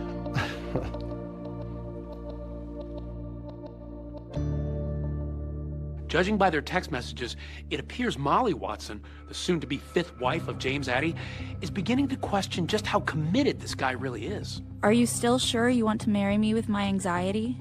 Just days before the wedding, Molly is expressing real concern that James is getting cold feet. Yes, dear. Why would you ask something like that? Because when you were talking earlier, you sounded like you were starting to doubt your decision.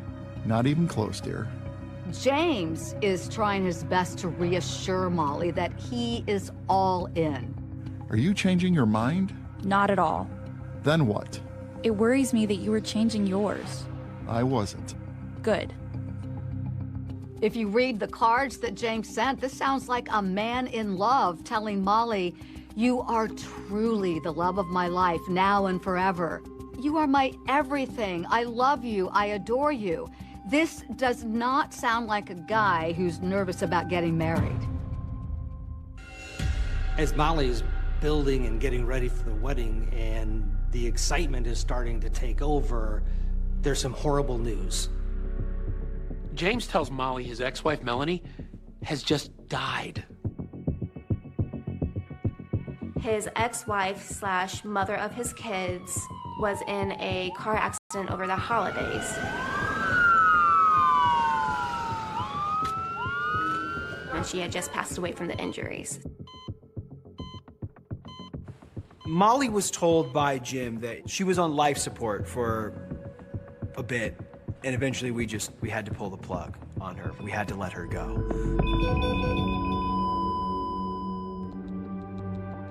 This is such tragic news.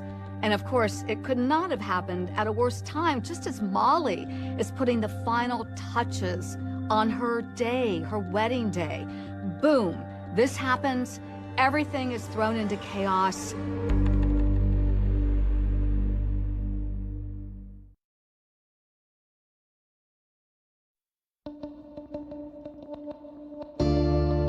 Bride-to-be Molly Watson has her wedding to James Addie all arranged. She booked the location, she bought the centerpieces, she even hired hair and makeup. But you know what they say about best laid plans? The big day is right around the corner, but there are so many hitches in the wedding plans. The plan was that she had a stepdaughter who she was planning to do hair and makeup on. Then she said that, but I'll let you know when we get closer to the time because she's not sure if she really wants to be in the wedding. Hi, Crystal. This is Molly Watson. The work's just been kind of crazy trying to get ready for the wedding. There's some last-minute changes. James and Molly cut their guest list in half, and Molly leaves a voicemail saying James's daughter Emma won't be in the wedding party after all. I did also want to let you know that it is just going to be me getting hair and makeup done.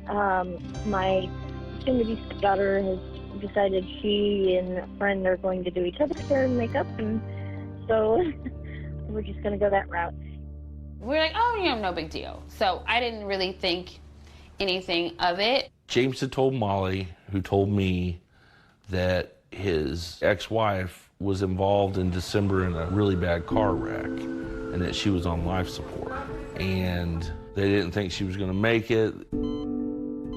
With every wedding, we do a final walkthrough and detailing meeting. However, when I was reaching out to Molly to try to get that meeting scheduled, she had mentioned that James's ex-wife had passed away from a car accident over the holidays. And a couple of weeks before Molly's death, she had actually told me that they had went in and pulled the plug on her and she passed away. Now this is April we're talking, and she had just passed away from the injuries. So he had to go and do funeral stuff with his kids when we were trying to meet. On the day that Molly Watson was murdered, James Addy had dropped off centerpieces or decorations for the wedding planner and had made a payment on the wedding. He seemed just like he did in every other meeting that I met him. So this was probably the second or third time I've met him in person. Again, really quiet, didn't say much. He brought in the decor, and me being a bubbly event coordinator trying to get people amped for their big day. I'm being enthusiastic, and I do recall as I was walking him out the door, I asked if he's getting excited, and his one comment was that she was driving him crazy. Mr. Addy made a statement that Molly Watson was driving him crazy. Deputies say they found a woman's body in the area of Highway 151 and Route M Friday night. I was at home watching TV, and their pictures come up on the screen and that she was dead. It has been identified as 35-year-old Molly Watson from Huntsville.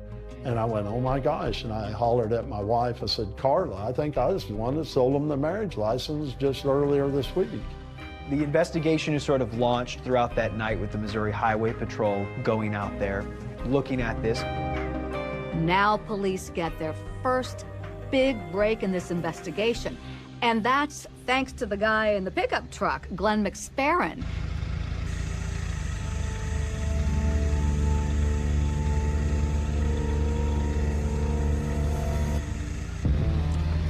It was pitch black that night. It was very dark.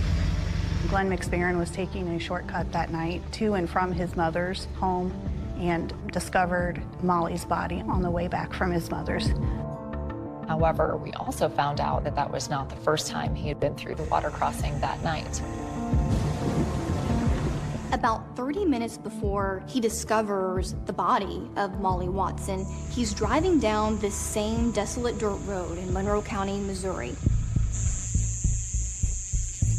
Earlier in the night, he was taking his daughter over to his mother's home and actually encountered that scene from the opposite direction. And he saw a car come up and kind of cut him off, put their headlights right into his view. I started to see that there was lights down here. And once I got a little bit closer, I could see that there was a car, and I thought that they wanted past me, so I pulled over to the side of the road. Then I could see another car parked over on the right, facing away from me. At first I thought somebody was stuck because like the car with the lights on facing us, it looked almost like it was spinning and like the front end was kind of sliding back and forth.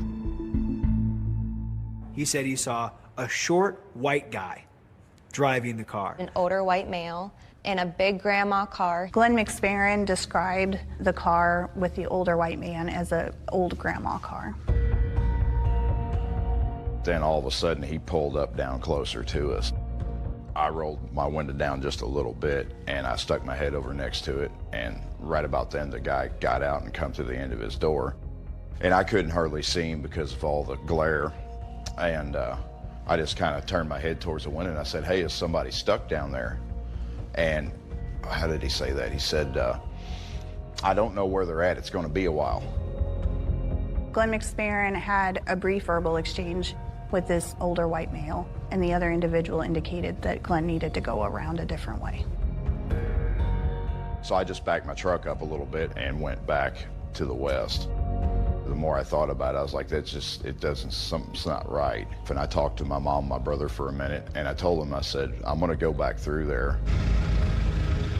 And that's when he finds Molly Watson at the scene dead. Calls the police. In the hours after finding Molly, police searching in the dark find her purse and her other belongings. But they soon realize that something very important is missing from this crime scene. something that really should be there. We all know that technology plays a big part of solving murder cases now. But at this point, police in this case don't have Molly's cell phone. Molly Watson's cell phone was not found at the scene of her murder. Investigators will set out to find Molly's phone. Before the sun comes up, another important discovery comes to light. This discovery is pretty amazing. I mean, the deputy was not out searching for evidence. He was driving back to the crime scene in the dark. He's got the good sense to pick it up, and boy, is it going to turn out to be important.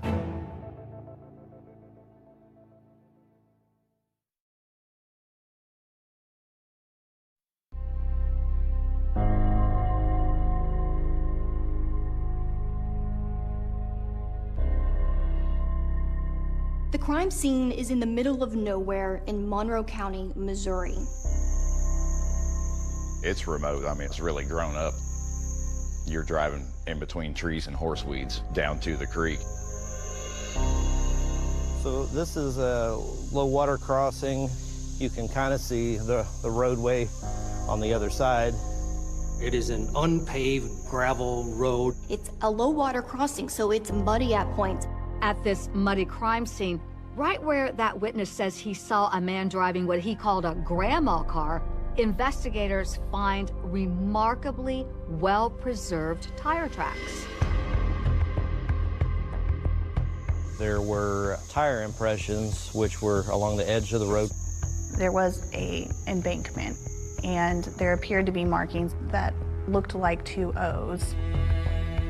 What appeared to be lettering from the sidewall of the tire. There were what appeared to be double O's. I think everybody looking thought that it was probably a Goodyear tire. They also located a tire print just feet from Molly's body. The Missouri State Highway Patrol created a cast of a tire print in the mud near Molly's body. They did that with the hopes that in the future they'd be able to compare it to other tires. And they take some of this evidence from the tire track in the mud in order to analyze this tire track. Could we match what we found here to any particular tire? Authorities are working hard to try to figure out who in the world would have a reason to want to end the life of this friendly, happy young woman. When they searched Molly Watson's belongings in her car, they did locate cash still in her purse. She was wearing what appeared to be a diamond solitaire engagement ring on her left hand, indicating that the motive might not have been robbery. So if it's not robbery, what is the motive? Could Molly herself have left a clue on Facebook? In a Facebook post that happened about a year before her death, Molly complains about an ex, but she doesn't say who it is. She says they were trying to access her bank accounts. Let me read the post to you. I suspect it was the unstable individual who attempted to intimidate me with their service weapon by pointing it at me and threatening me when I left the relationship. I have no idea who had threatened her. I had never, ever, ever threatened her. Amber denies meddling with any of Molly's bank accounts. And keep in mind, she wasn't Molly's only ex. James and Molly had an on-again, off-again relationship. There were other people in the picture as well. This is definitely not normal. This is not something we get in Monroe County very often. Murders, we don't get very often. Brandon Osborne was a sheriff's deputy with the Monroe County Sheriff's Office at the time that Molly Watson's body was found. He needed to return to the sheriff's office quickly. On his way back to the crime scene, Brandon Osborne located a t-shirt in the middle of Route M. I came upon this shirt laying in the road, went around the shirt and past it, and then I stopped and I'm thinking, we're kind of close to the crime scene here. I probably better pick that up just in case. This discovery is pretty amazing. I mean, the deputy was not out searching for evidence. He was driving back to the crime scene in the dark. He spots the t-shirt. He's got the good sense to pick it up, and boy, is it going to turn out to be important. That t-shirt, we later learned, had gunshot residue on it, had Molly Watson's blood. We can infer that that was at the scene at some point of Molly Watson's murder, given the presence of that gunshot residue and her blood on the t-shirt. It turned out to be a very important piece of evidence. Meantime, there's an autopsy. It revealed that Molly Watson died of a single gunshot wound to the back of the head, that the trigger was pulled when the gun was flush against Molly's head, and that it was a small caliber weapon that was used to kill her. The medical examiner is able to extract a bullet from the body of Molly. The problem is this bullet is crushed beyond recognition. That's not what police want to hear when they're building a case against a suspect. Prosecutors were not able to identify a murder weapon because the bullet that they found was too damaged to be able to match it up with any particular firearm. All we can say about the projectile is that it would be consistent with a small caliber ammunition. A .22 would be considered a small caliber firearm, along with several other calibers. Investigators are searching, and on a road leading away from the scene, County Road M, they find evidence. Along Route M, there were a couple of items of evidence that were located, including an ammunition box. It was an empty .22 caliber ammunition box. The investigators are gathering that evidence to examine later, but right now, in the middle of the night, there's something they've got to do right away. They've got to break the bad news to Molly's fiance, James Addy. At that point, wanted to make a notification to him that there'd been an incident involving Molly. The Highway Patrol trooper does one of the more unfortunate parts of a law enforcement officer's job, to go notify somebody that their loved one is dead. So they went to his house that evening. They're expecting that he's going to be devastated, that they found the body of his fiancée. What they didn't realize is that the shocking news that was going to be delivered to them would change this investigation immediately. A bright light is about to illuminate the secret life of James Addy. What has he been hiding?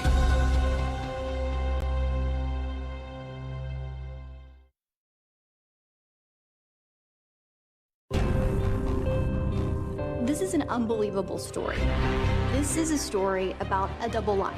Those lives were set on a collision course when he and Molly Watson began planning a wedding. Molly apparently is head over heels for James Addy. She was all about him. This is what she's always been looking for.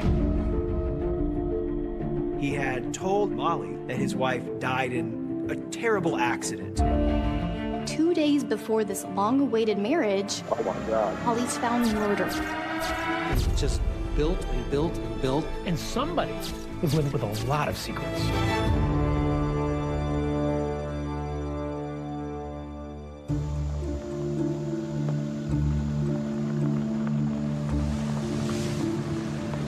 A man driving along a back road in rural Missouri makes a stunning discovery. The body of a woman. So he calls the police. Is it Molly Watson? Okay. The investigators working this crime scene discover that the victim, Molly Watson, has a fiancé. His name is James Addy. He was supposed to marry Molly in like 2 days. The Highway Patrol trooper does a sort of unfortunate part of a law enforcement officer's job, to go notify somebody that their loved one is dead. So Sheriff Colston, along with a couple of members of the Missouri State Highway Patrol, went from the crime scene to James Addy's home. Molly Watson was basically murdered at the midway point between James Addy's home and her home. So they go to his house outside of Mexico, Missouri, which is, let's say, 25 miles away. It's very late, the point that we're getting to his house, right around 2 in the morning. Went to knock on the door. And that door was answered by James Addy. He was wearing a bathrobe. As investigators go to deliver what they believe is going to be shocking news to James Addy, they had no idea that the shocking news was going to be delivered to them. While the trooper is there in the home, he makes a startling discovery. There's another woman in James Addy's house. She asks the trooper, "What are you doing here?" And I imagine the trooper probably felt much of the same thing. What are you doing here? The answer's not just a complete surprise, it's a shock. It turns out the woman who was there is James Addy's wife, Melanie Addy. She had not only been married to James for more than 20 years, but she's the mom of their 2 children, including a teenage girl named Emma, who is upstairs, asleep in her own bed. Now, this is a stunning moment, since Addy had told Molly his ex-wife was dead.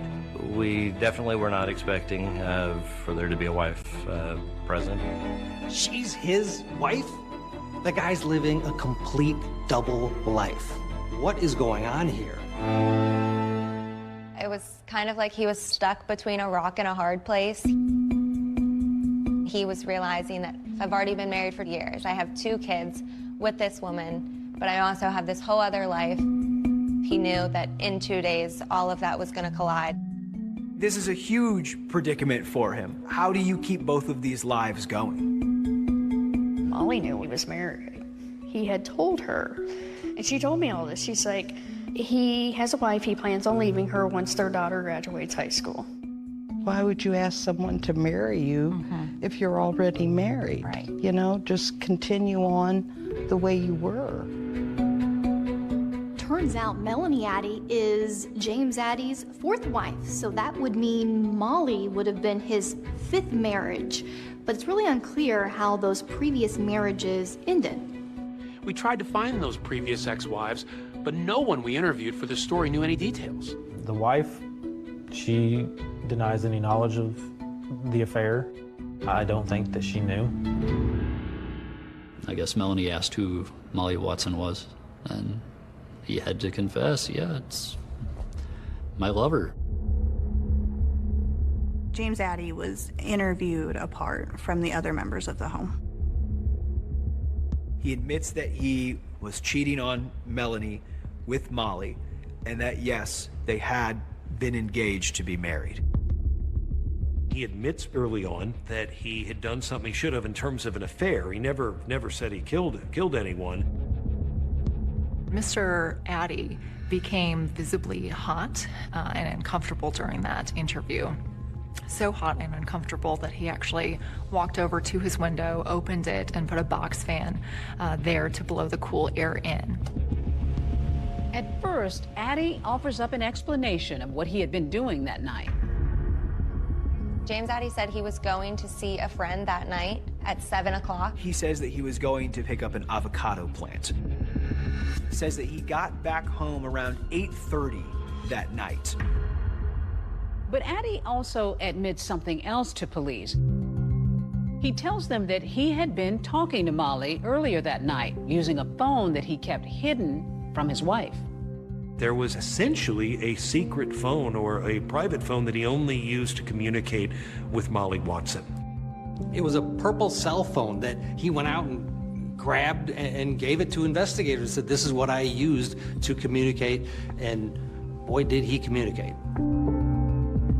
James Addy admits to talking to Molly Watson every single day and volunteered that the last time he had spoken with Molly Watson was earlier in that evening, and showed the police a screenshot of a 22-minute phone call from her to him. He did not indicate that she was driving or what she was doing during the period of that phone call. James Addy texted Molly Watson after she was dead. These texts were like maybe a caring fiance would send. What did you eat for supper? I love you so much. And finally, when he has no response, he says something like, "Night, night, sweetheart, I'll talk to you tomorrow." For police, everything has changed since that very first moment that they walked into the Addy's house. This man has a wife. He was sweating in the interview. He's got phone and text messages that seem ever so suspicious. So for police, there's plenty. What do? They arrest him. They charge him with first-degree murder.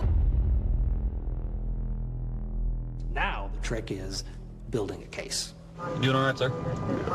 Okay. Not really. I got a call from our sister Heather, and she told me Jim's been arrested for murder. And I'm like, no, I didn't believe it. There hasn't been a moment yet that I have thought that Jim killed Molly. And what did Melanie, James Addy's wife, think? I couldn't believe what she had to say about this incredible double life. He might have tried to kill you.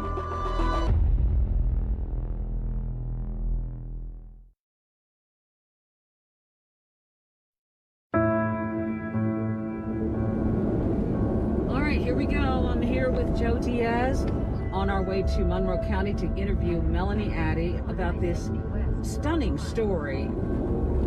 When I look back on that drive, there was a lot of anticipation. This was going to be one of the more unusual interviews I'd done. How did you even learn about this story, Joe? I heard about this trial and was immediately, fascinated by how this man lived a double life. We were about to interview Melanie Addy, the actual wife of James Addy, the man who was now accused of murder. Melanie, first of all, I want to thank you for doing this, because I know you've not done this before. No, I haven't. You said that you feel kind of emotional. I do, of course. Yeah. Yeah, anything that takes you back there is hard. It had been 3 years since Melanie learned the truth, but her emotions were still just under the surface as we went back to the beginning of her story. That's me. Oh, my Jim. Tell me about meeting James Addy. I was working at a convenience store, and he was a customer. He came in a lot and finally asked me out. And once you two hit it off, did he pop the question pretty soon? Very quickly, maybe 6 months. That's the wedding photo. Mm-hmm. You look so young, both of you. We didn't have a lot of money, and we had Ben on the way very quickly. When Ben came into the picture, man, I remember going up to their house. It was always fun. So happy. A few years later, Emma comes along. So your family is growing. It was exactly what we wanted. We had these 2 great kids. I was a stay-at-home mom. He went to work. It was a very traditional way to do things. I thought it was very good. I love that picture, yeah. All of us together at Christmas time. As the years went on, Melanie admits there were problems in the marriage. There were arguments about money. James clashed with their teen son. But she says she felt her husband was dedicated to his family and very loyal. And she never suspected that he was having an affair. Did you get any sense of whether he was contented and happy in the marriage? He seemed the same all the time. Melanie did admit that the marriage had its ups and downs, but in her mind, they had always been able to work through whatever the issues were. This was her reality. Everything was the same, but the fact is, it wasn't. James Addy was in a completely different place. He was over it. He was done. He didn't love her anymore. James Addy, for the past 7 years, had been living 2 lives. How was he able to separate both of these lives? He's a very good liar. At one point, he takes a trip to Florida on his own. What was that trip about? He told me it was a trip related to his work, where they were doing some training.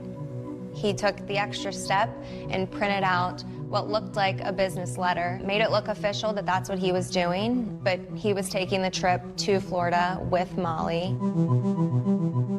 Another time he takes a trip to Mexico. Right. With friends. I never really knew his work friends. Seems plausible. As I talked to Melanie, knowing where this was going, it was hard not to be a little incredulous. But no matter what I asked, she was consistent. She said she did not know the truth about what was going on.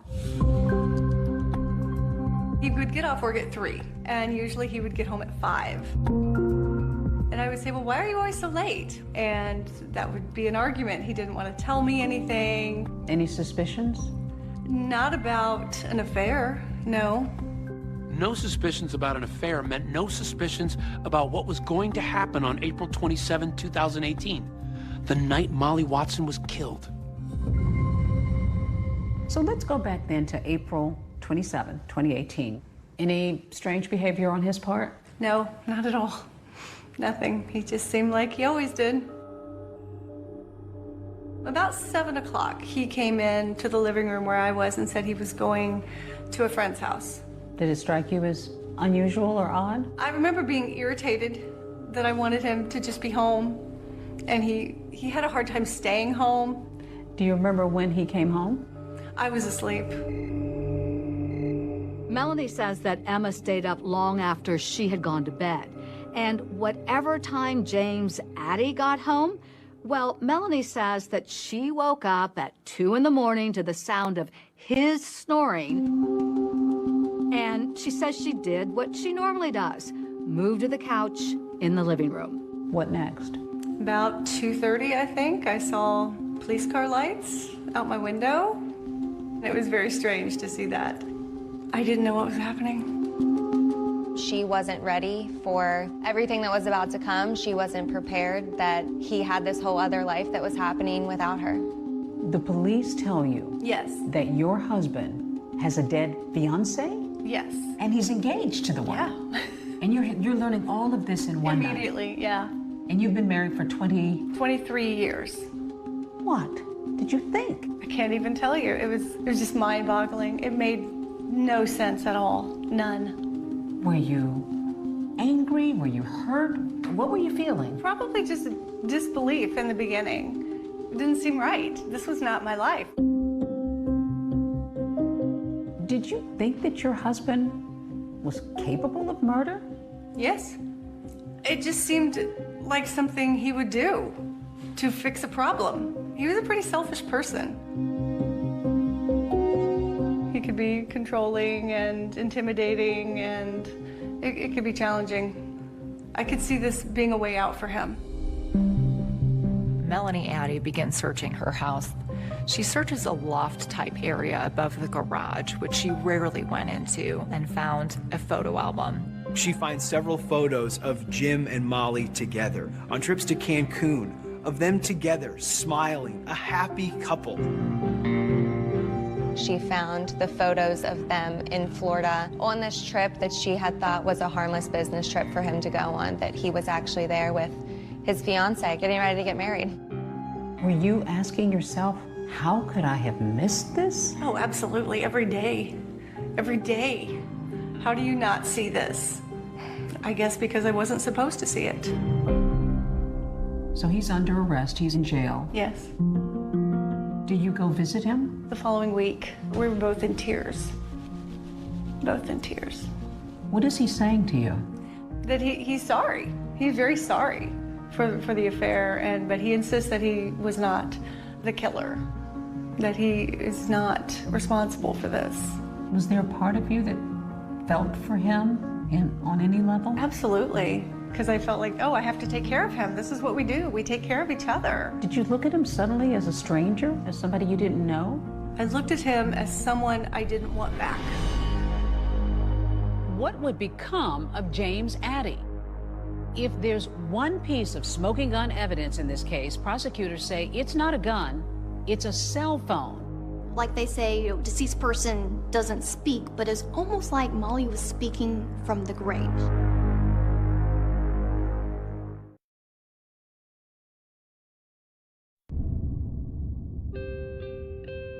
This is an unbelievable story. This is a story about a man who was living a double life. Those lives were set on a collision course when he and Molly Watson began planning a wedding. Just built and built and built to the point where the guy with 2 lives was about to have 2 wives, and he had to make a choice. And when that wedding was less than 48 hours away. 2 days before this long-awaited marriage, oh my God, she's found murdered. Dead.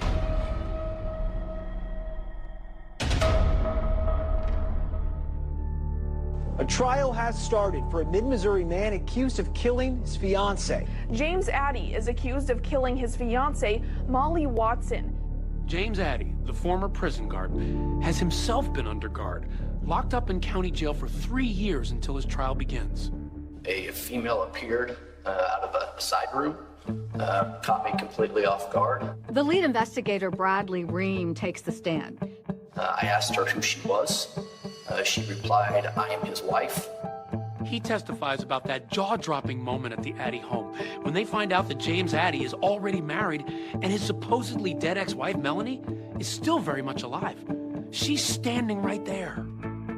I was like, whoa, I was wondering what was going on. And he told me that I got myself involved in something I shouldn't have. When you first went to the water crossing the first time, was there another car present? Yes, there was. We came upon a pair of headlights down by the creek, and then I could tell there was another car facing away from me. Glenn McSparron testifies about seeing that older white man at the crime scene, but in a blow to the prosecution, he cannot identify James Addy as the man he saw. I couldn't get a really 100% clear look at him. I just couldn't get a good enough eyeball on him to tell for certain, hey, yeah, that's the guy. I wish I would have. It would have made everybody's life a lot easier. But McSparron's description of the car that man was driving, that old grandma car, police say that matches Addy's car. And then they take a good look at the tires. Prosecutors say one of the tires on Addy's car, a Goodyear tire, is just the kind that could leave a 00 impression, like the one found near Molly Watson's body.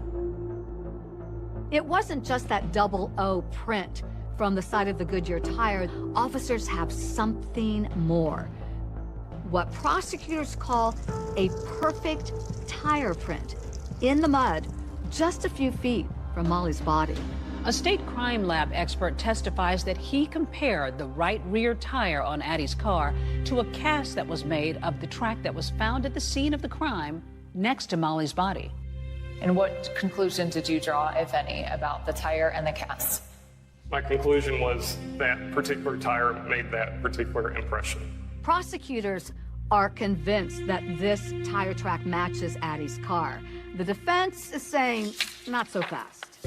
All right, I'd like to talk to you about this comparison that we just had that states there is no widely accepted scientific principle behind an examiner looking at one tire and looking at a cast and saying they look the same to me.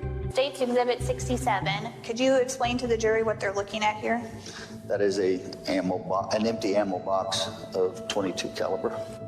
A prosecution witness testifies bullets found in a .22 caliber rifle found in James Addy's home are consistent with Thunderbolt ammunition, the kind that came in the empty ammo box they found.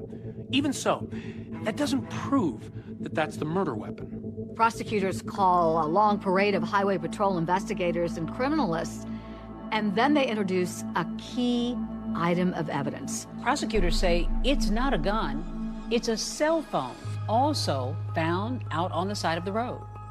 We utilized a cell site simulator, and we were able to locate her phone.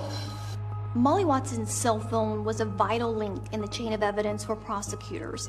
Like they say, deceased person doesn't speak, but it's almost like Molly was speaking from the grave. Information from her cell phone did tell us that she had driven from her home to this location while she was on the phone with James Addy.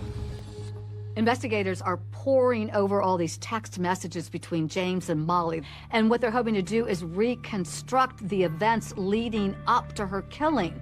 And maybe they'll find even a triggering moment that caused it to happen.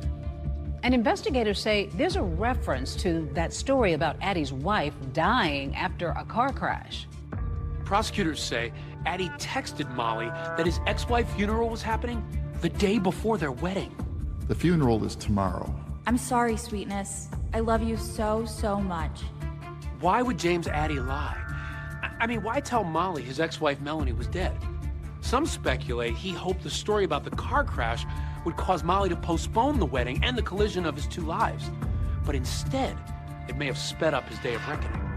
Molly, at a certain point, did try to look into this and question this, according to some of the things brought up in court.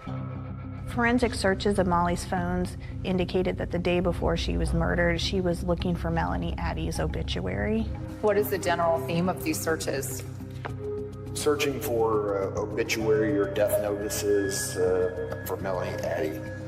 Was obviously unable to find an obituary for Melanie Addy. prosecutors make sure to point out the significance of these searches the day before the murder. They argue a theory that Molly has figured out she's been fed a pack of lies. James's wife isn't dead. He's not free to marry. This guy's a con man. So perhaps Molly confronted James, and he decides, well, I'm just going to end it with a gun. Did James Addy have a plan to see Molly that night? As stated here in the exhibit, the text message says, "I think I'm going to see you tonight." And that was sent from James's purple phone to Molly. He knew. He knew what was going to happen. He knew how that date was going to end. Earlier in the evening of April 27th, before James Addy departed his home, he had sent text messages from himself to himself. Have a meeting tonight at 8, normal place. You have to be there. James Addy seems to be almost firing himself up to do something drastic. Don't be a again. Let's go, man. If it was as if one part of him was telling the other to, come on, we can do this. Let's go. Trying to psych himself up for something. Obviously now we know what it is. Don't be a man. Let's go, man. He's talking himself into it. He's getting himself ready. As the trial is getting underway, what could have or would have been James Addy's closest allies as a criminal defendant, his wife and his daughter, are now actually going to take the stand against him. Were you aware that you were on a guest list to attend your dad's wedding?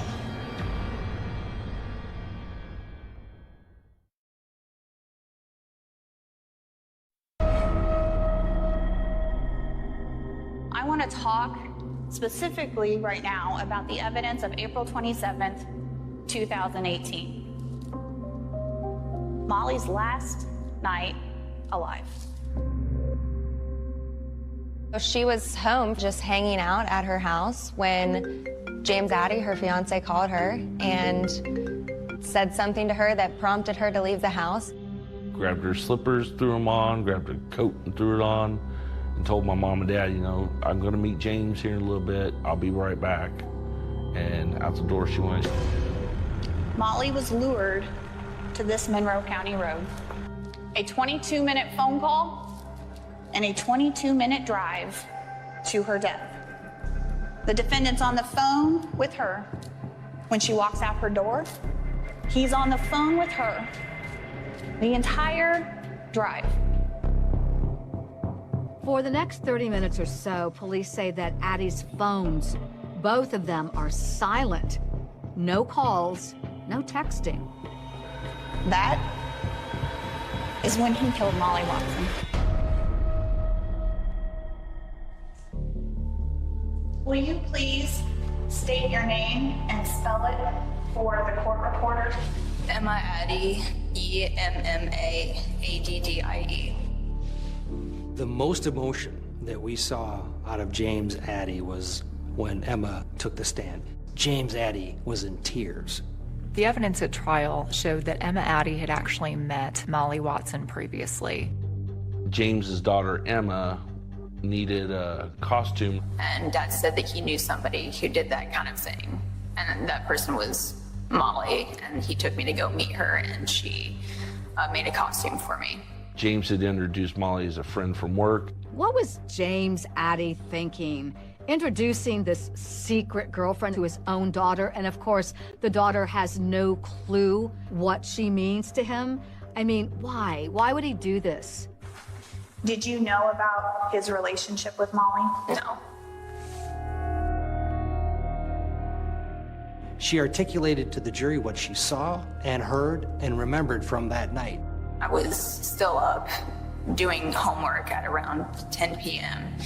And that's around the time that Dad came home. Specifically that he got home at 10 o'clock, not 8:30. On cross-examination, the defense really tries to create some doubt with timing as to when James Addy actually got home. Even though Emma says it was 10 o'clock, maybe he had gotten home earlier. Maybe he was in the garage working on his car. Maybe she didn't know. You'd agree with me that back in this time frame that your dad would frequently be in the garage, correct? Yes. Emma's most damaging testimony may be about that bloody T-shirt. Remember the one that was found in the road near the crime scene? The T-shirt becomes so important to this case because it's a one-of-a-kind T-shirt. And here's the kicker. It was made by James Addy's daughter, Emma. Do you recognize that shirt? Yes. Right. How do you recognize that shirt?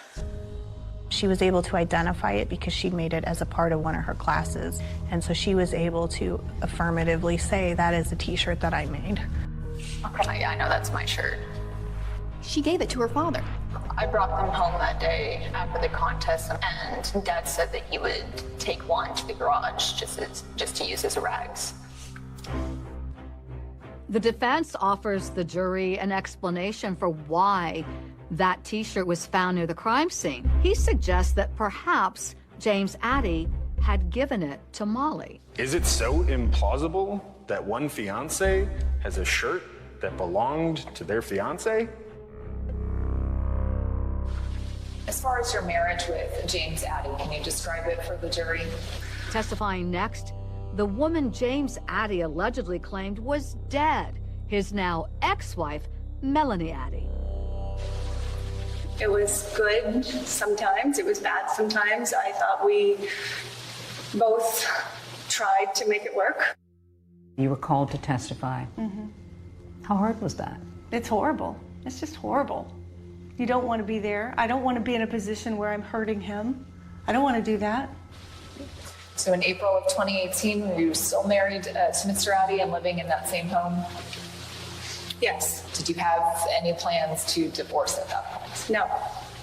After 23 years of marriage, Melanie Addy had divorced James for real soon after his arrest. Within a few weeks, you filed for divorce. Oh, yes. He'd always been very hard on me about you know, how a wife should act and how a wife should be. And then he did this. He had an affair, and that's okay. No, we were done. We were done.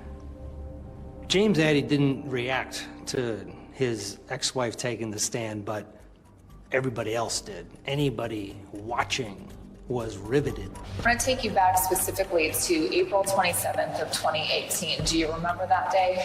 Yes. James Addy indicated to law enforcement that he was wearing certain clothing that night. Tells them boots and a pair of gym shorts. However, later conversations with Melanie Addy reveal that those were not the clothes that he was wearing. Do you remember what he was wearing when he left?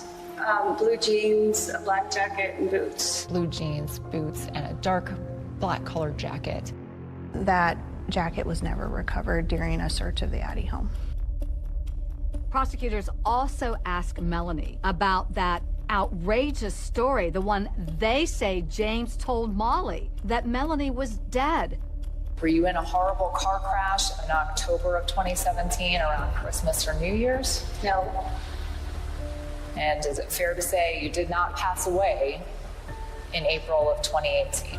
That's correct. As the murder trial speeds along, a defense strategy catches some courtroom observers by surprise, and the jury delivers a verdict. All right, then. My understanding the jury has reached a verdict. Do I have a foreperson? Yes, sir.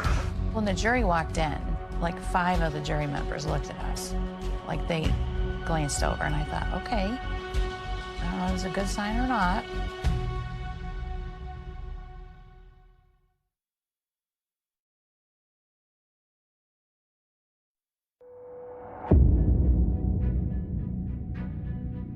My name is Richard Stewart Painter. So back in April of 2018, you were in jail at that time, is that right? Yes, ma'am. What's a case without a jailhouse snitch? But this trial had not one, but 2 inmates who took the stand to testify against James Addy. Bryce Hendren and Richard Painter were 2 inmates in the Monroe County Jail at the time that James Addy was arrested and brought to detention there. Did something happen while you were in the jail that concerned you? Yes, it did. They're all sitting together in a common room, watching television. It's just kind of shooting the breeze. And they asked Jim, well, what are you doing here? A conversation about bond come up. And it was brought to our attention that his bond was $500,000. And that sparked our attention enough to wonder what he had done. And then the phrase was made, I put someone face down in a ditch. The guy said he laid someone face down in a ditch. That was about it. How this state interprets that was essentially Jim confessing to having done this, to having killed Molly. Like most defense attorneys in cases where jailhouse snitches are used, this attorney wants to tear it apart on cross-examination. Isn't it true that you actually aren't sure what you heard, right? I was right beside him, and I can say 99% sure that that's what I heard him say. You said that you gave a statement to law enforcement, right? Yes. Okay. And in that statement, right, you said, I'm not sure what I heard, right? If that's what I said, then that's... My name is Bradley Breen. Samantha Cohen. Nathan Schinkel. Carl Christopher Stacy. After calling nearly 20 witnesses over the course of 3 days, the state rests its case. Thank you, sir. You may step down. And now it's time for the defense to take its turn. All kinds of options here. They could introduce evidence, they could call witnesses, or they could put James Addy himself on the stand. Instead, they do none of the above. James Addy does not testify. In fact, as sometimes happens, the defense calls no witnesses at all. Not putting up a case for the defense is fairly common because the argument is it's the state's burden to prove something beyond a reasonable doubt. And I am confident that you will return the verdicts of guilty. Once my client puts a witness on the stand, now we're in competition for who is more likable, for who do we believe more. You lose the state's burden and you take on a burden yourself. Your doubts are reasonable. Your doubts are reasonable because Jim did not kill Molly. James Addy's defense team took the stance of the state is expecting you to connect the dots, and that's not your job as jurors. Because the evidence will show that the state does not have proof beyond a reasonable doubt. They attempted to raise enough reasonable doubt about the things that weren't there. There was no murder weapon. What would be the motive of a man in love killing his fiancée? He was in love with Molly, was the defense, and he was having an affair, but that didn't necessarily mean that he was the killer. Ladies and gentlemen, the defendant had a choice to make. And the evidence in this case shows us that this is the life he did not choose. Closing arguments in this case ended up being on what would have been James and Molly's 3-year anniversary. Molly Watson does not get to celebrate her 3-year wedding anniversary today, but you have the power to give her justice. The most anticipated time for any jury trial is the reading of the verdict. Here, the jury deliberated about 2.5 hours the fate of James Addy and announced they had reached a unanimous decision. All right, then. My understanding the jury has reached a verdict. Do I have a foreperson? Yes, sir. When the jury walked in, like 5 of the jury members looked at us. Like they glanced over, and I thought, okay, I don't know if this is a good sign or not. Verdict reads as follows. As to count 1, we, the jury, find the defendant, James Addy, guilty of murder in the first degree as submitted in instruction number 6. The jury found James Addy guilty of first-degree murder in the death of Molly Watson and armed criminal action. Oh, I was happy. I was so happy to hear that because my sister got justice, my mom and dad got justice. Did you feel that your husband should have been found guilty of murder? Absolutely. Yeah. Is he a killer? Apparently. You asked me earlier what I was surprised at during the trial. During the entire course of the trial, he failed to represent anything that I brought forward, sir. Up until this point, James Addy has fully exercised his right to remain silent throughout the trial, but now he's ready to open up and give the court his version of what he says really happened. Jim took the opportunity to really lay out how he felt about this case. There was no way that I could have done this crime. And he's going to point to someone he says is the true killer.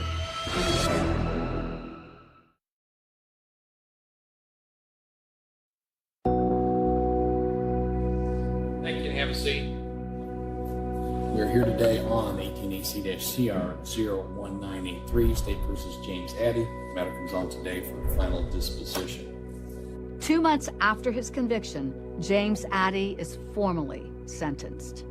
Mr. Addy, having been convicted by a jury of your peers of the charge of murder in the first degree, I hereby sentence you to life imprisonment without the possibility of parole, that being the sentence mandated by law.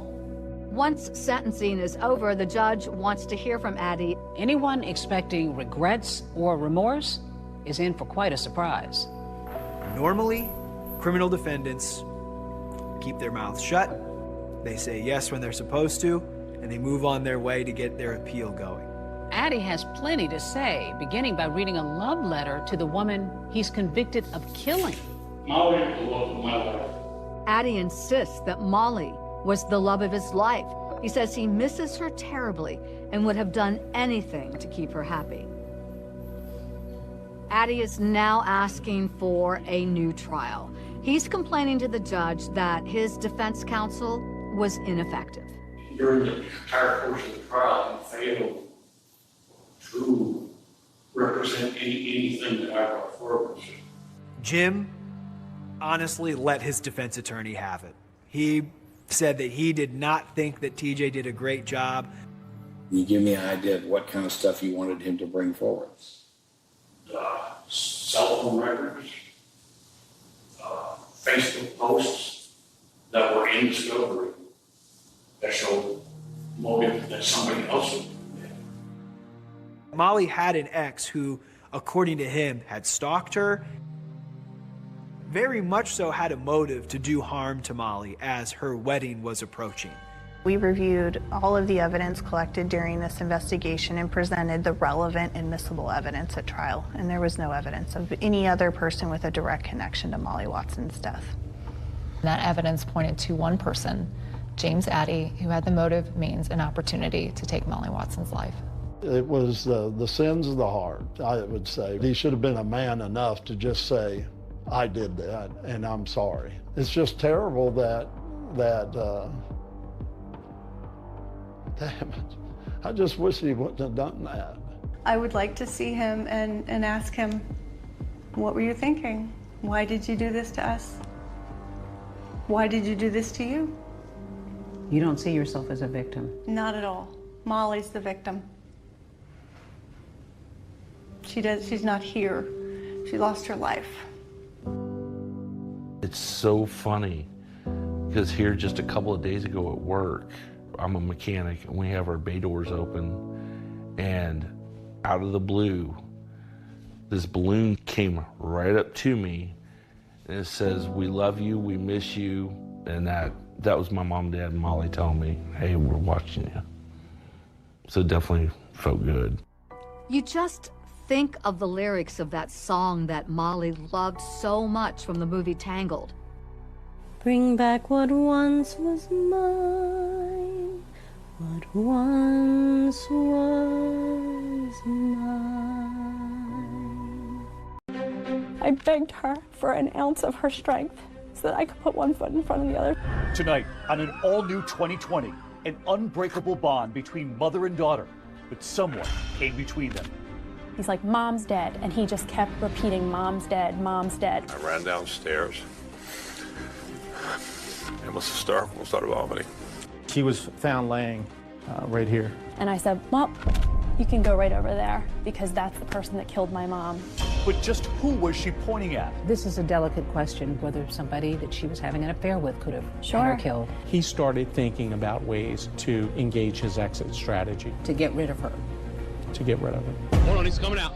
Tonight, a daughter's discovery of family secrets and scandals leading to a dramatic showdown. Drop the gun! Drop the gun! Behind the scenes, Kim was nonstop digging for answers, getting proof. Now we're taking you inside her obsessed 6-year crusade to catch the killer. What kind of crimes? You're talking murder.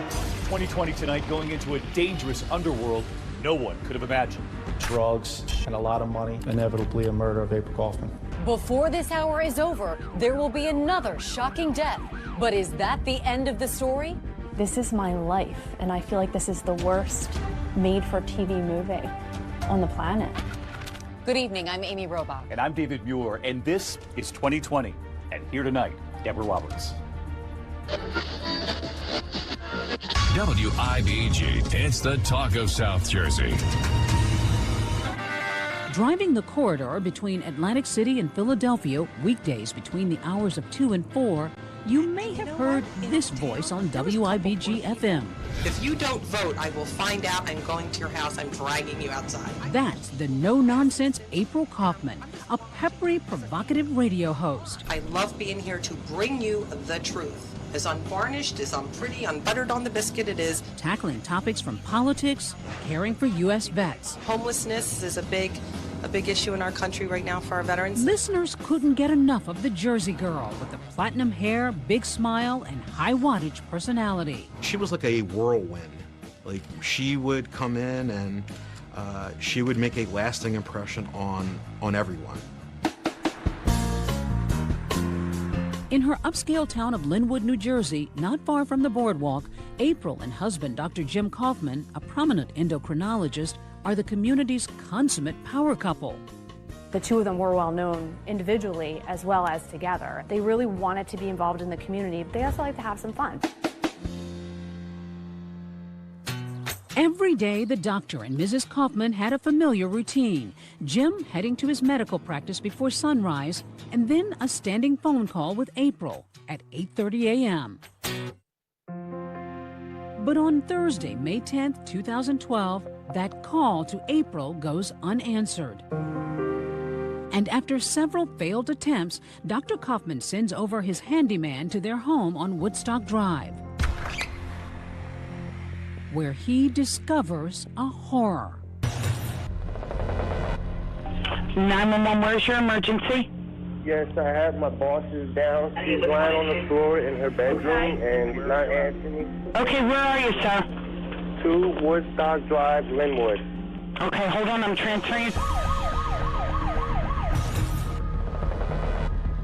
47-year-old April Kaufman found dead on the floor of her bedroom. With the family handyman on with 911, Jim calls Linwood police. This is Dr. Kaufman. I just got called by my house person that my wife is face down on the floor. My partner's sending out the ambulance as we speak. Okay. Okay.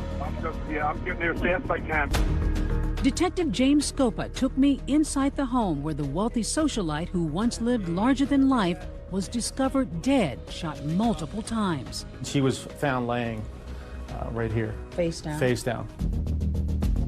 As the media got there and they started to realize who it was, that's when they knew, okay, this is really a story. It was chaos. As the steady whir of helicopter blades begins swarming the sky, Jim Kaufman makes another phone call, this one to stepdaughter Kim Pack. I answer the phone and I say hello, and he's like, Kimberly? And I said yes. He's like, Mom's dead. And he just kept repeating, Mom's dead, over and over. And as I got to the front door, there was a police officer that put his hands out, and I pushed his hands away. And I go, where's my mom? Where's my mom? What is happening here? I need to see my mother. He said, we think this is a potential homicide. No one could imagine who would have shot April Kaufman. Beautiful, blonde, glamorous, and she was fun. No one had any idea what was going on behind those closed doors.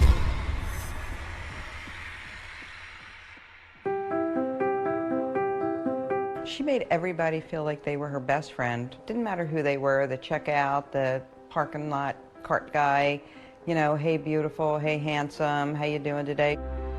Friends Peg O'Boyle and Lee Darby knew April since she was a teenager and knew her well enough to know that her outward glow masked an inner pain. She had a really rough childhood. When April was 11. Her mother gave her brothers and sister up for adoption, and April was raised by her grandmother, and her brothers and sister were put into foster care. You know, I think she had her thirst for being, you know, feeling loved. She just wanted to be loved. She would discover unconditional love at 17 when she gave birth to Kim with her first husband. She was an incredible mom. She seemed to just instinctively know what to do. She always spoke to Kimberly like a little adult, and we used to call her Agnes, Agnes Beeswax, because she was this little old soul. April just wanted the best for her and gave her the best that she possibly could. You know, she worked hard. April dropped out of school when she became pregnant, but she got her GED. She clawed her way back. She opened a salon, a catering business, a cafe, a charity worker. But while April worked hard, she played hard too. She liked motorcycles and fast cars? She did. When she got her first motorcycle, she said, I'll give you $300 to get on the back of my motorcycle. And I was like, no way. My feet are on the ground. And she would be like, all right, $500. And I'm like, no, I'm not getting on the back of your motorcycle. Just the need for speed and wasn't afraid. After 2 failed marriages, she meets Dr. Jim Kaufman. Friends and family say the wild child finally had found her match. He drives a Harley, he's smoking cigars, he's a Green Beret in the military, a doctor. In fact, this caricature sketched for Jim's 60th birthday seems to sum up the couple's life. There's April, the buxom Jersey girl, overshadowed by her larger-than-life new husband, who's prominently depicted with a gun, big cigar, and something else, military tattoos. Impressed, she asked her stepdad to be the subject of a college project. He agreed to be interviewed with some conditions. There were 2 rules to this interview. 1, you can never ask my mother about this, anything pertaining to this interview. And 2, you have to destroy the tape when you're finished. That's a little mysterious. Yeah, but you know, I just thought out of respect, this is what he's asking. He talks about how the Viet Cong had ambushed his camp, stabbed him, but also stabbed and left all of his comrades and left them for dead. And his sole mission, he had said, was to grab these dog tags and bring these dog tags to these people's families so that they know what happened to their boys. That's an amazing story. Yes. It's no wonder April was motivated to mount a campaign, using her radio voice to demand quality health care for veterans. This was such a big issue that affected our veterans and our state, our country. So I will thank my husband for a lot of the things that I've learned over the years. April felt that veterans should be treated like rock stars. So how did this fierce and loved advocate for casualties of war become a casualty herself? Kim has an idea and approaches investigators with a shocking declaration. As I made my way out into the cul-de-sac, I look up in the air, and there's all these news choppers flying up above. And I said, well, you can go right over there, because that's the person that killed my mom's daughter, Kim. I miss her calling me nonstop, all the time. I miss her laugh. I miss her smile. I miss her infinite wisdom, because she really was my rock. After the mourning came the murmuring. Sometimes talk is cheap, even in wealthy towns. This is a delicate question, but there were questions about whether your mom was having affairs. You know, they had a very unhealthy relationship, the both of them. And I will just say that there were indiscretions on both sides of the fence. And I'll leave it at that. Did it concern you that maybe somebody that she had been involved with could have killed her? No, but I certainly provided those people's names to the police. And I allowed them to do their due diligence. While the community is in shock and awash in rumor and innuendo, listen to this, April's final radio broadcast, where she sounds like a woman who thinks her days are numbered. And my bottom line is, if nothing else, of my legacy of leaving, a really beautiful daughter and 2 grandchildren on this planet, I really hope to God that people, hey, I could get a flyover at my funeral now. You listen back to that and you think, did she have a premonition? It's kind of like She was trying to tell us something, I believe. In those early days after her mom's death, there's one thing gnawing at Kim. One person she's curiously not getting consolation from? Her stepdad, Dr. Jim Kaufman. Dr. James Kaufman was a very well-respected and well-regarded member of this community. But to Kim, stepfather Jim was a very different person. He was very cold to me, always kept me at an arm's length. Literally. Just look at the pained body language in this video taken on Kim's wedding day. 1, 2, and 3. Here we go. Take a close look. He steps into the scene. He smiles one time for the camera to flash. Then he goes back to a very taciturn demeanor and steps out. No hugging, no kissing, no warmth, nothing. You would be in the dining room, I would be talking to my mom, and he would come and turn the lights off and just walk out of the room. He controlled her cash flow and oh, yes. how much money she could spend? Oh, yes. And sometimes even calling her, who are you with? Where are you? And just 2 months before April's murder, it seems the bloom was officially off the rose of her nearly 10-year marriage. Kim recalling a lunch where her mother confides she's had enough. She talked about that she really needed to start aligning herself and getting herself in a good spot to be able to leave. I think that he had made it clear to her that she wasn't going to divorce him and take half of his empire. That was his famous words. Did you get any feeling that your mom might have been in any kind of danger? She had made it clear over the years that he had threatened to kill her several times, but would always follow up with, he doesn't have the guts to do it. Though Jim is not named a suspect, some might say he begins acting like one. Within days of April's body being found, Jim hires a lawyer. Not only a lawyer, but the lawyer, a mob lawyer. Ed Jacobs, one of the biggest legal names in Atlantic County. He's even defended Bill Cosby in one of his sex assault accusations. He loves defending high-profile criminal cases. His walls in his office are covered with news clips of himself. One possible reason he's not named a suspect? He's got an airtight alibi. That's him entering a local convenience store around the same time his wife is being gunned down. Authorities are not releasing details, but it appears that Kaufman's shooting death was not random. I meet him in a restaurant, and he says to me, let me tell you something. I have a very good attorney, and I'd been advised to not speak to anybody about this. He's like, you might need to really start to realize that this is never going to be solved. And I said, well, I'm not going to realize that. I said, because I will never stop finding out. And I walked away, and I never spoke to him ever again. As the months drag on, Kim says the only cold shoulder icier than Jim's is the one she's getting from then Atlantic County prosecutor Jim McClain. I had several meetings with him, and he would just say it was active and open and not really say much more. Did you get the impression that he was determined to get to the bottom of this? No. Then, on the one-year anniversary of April's murder, many turn out for a candlelight vigil, including so many vets she'd made her cause.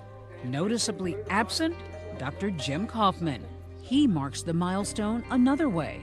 We discovered that he was getting ready to auction off all of April's belongings and hadn't given anything to Kim. How crushing was that for you? Beyond, because the things that I asked for that belonged to my mother were family heirlooms or possibly Disney coffee mugs. With her mother and all those mementos lost, Kim tries to adjust to a new normal while raising her 2 young sons and holding down her job as a pharmaceutical sales rep.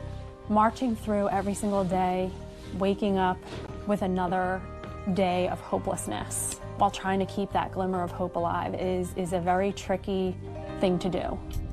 Yet while life for Kim seems hopelessly on pause, for Jim Kaufman, it's full speed ahead. Just 15 months after his wife's murder, he ties the knot again. He remarries Carol Weintraub. When did that start? Now, the version we've gotten is that they started dating after April was found murdered. Now that's some romance. April's friends and family were devastated, and they felt like it was a slap in the face, but the people who support Jim Kaufman say, you know, he's a widow, and he's moving on with his life. But Dr. Kaufman's next move sets off a chain of events that pushes Kim out of limbo. He went after my mom's life insurance policy. And your reaction? No way. Because you know what? This is my only attempt to maybe be able to get some answers, and the truth maybe would start to come out. Now it's Kim's turn to lawyer up. Believing Jim is the killer, she files a wrongful death suit against her stepdad to keep him from getting her mom's $600,000 life insurance policy. I have no choice to respond and to begin to fight for what I know is right. The most significant kind of civil lawsuit you can have is a wrongful death case. Coming up, a daughter undaunted, and the dynamic duo attorneys she hires begin digging into the case, and what they say they uncover is shocking. We were talking to people that were critical witnesses to us that had not spoken to the prosecutor's office. And their chance to grill the grieving good doctor. He was under oath in a civil deposition. They could ask him anything. Next.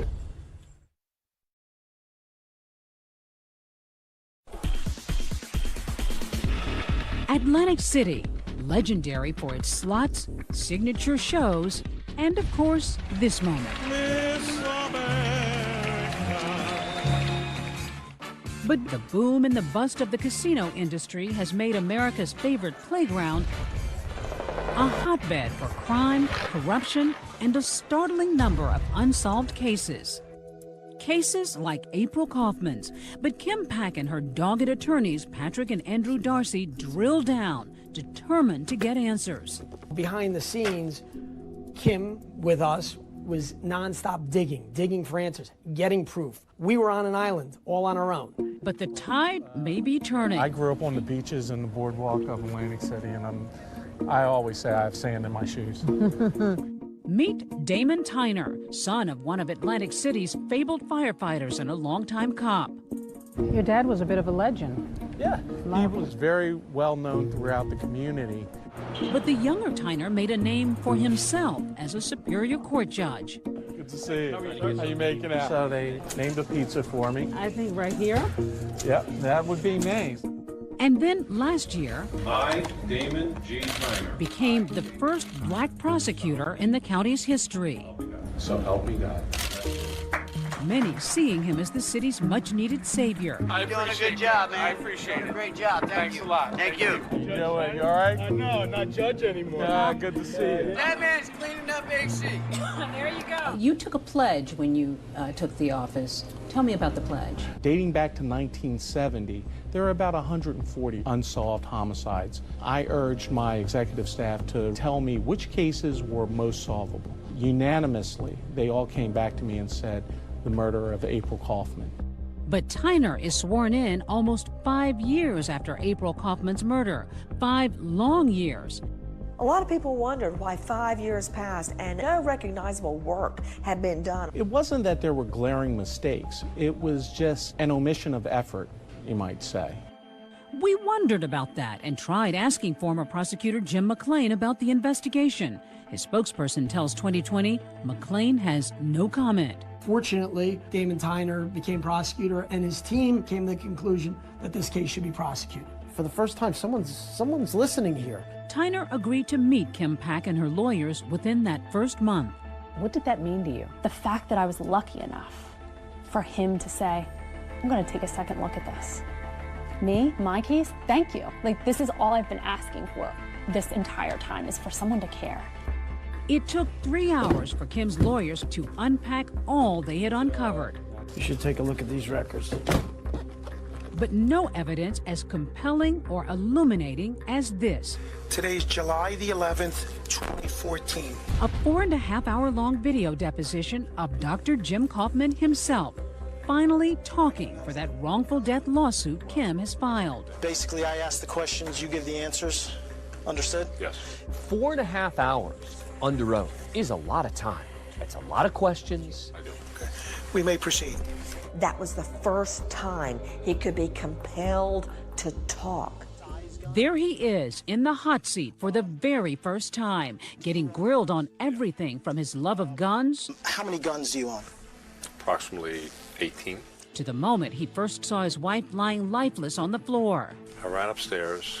I looked inside and unfortunately saw April lying there. And she wasn't moving, and she had a pallor, which I've known after 30 years is obviously someone has passed away.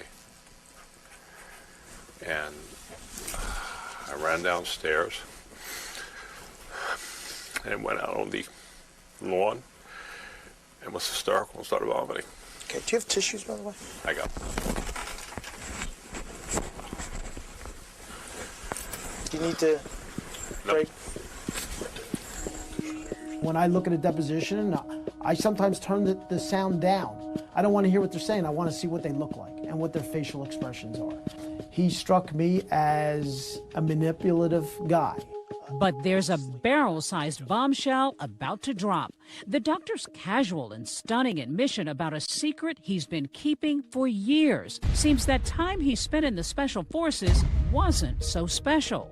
Have you ever served in any branch of the military? No. That's right, Dr. Kaufman forced to come clean about his so-called stellar military record.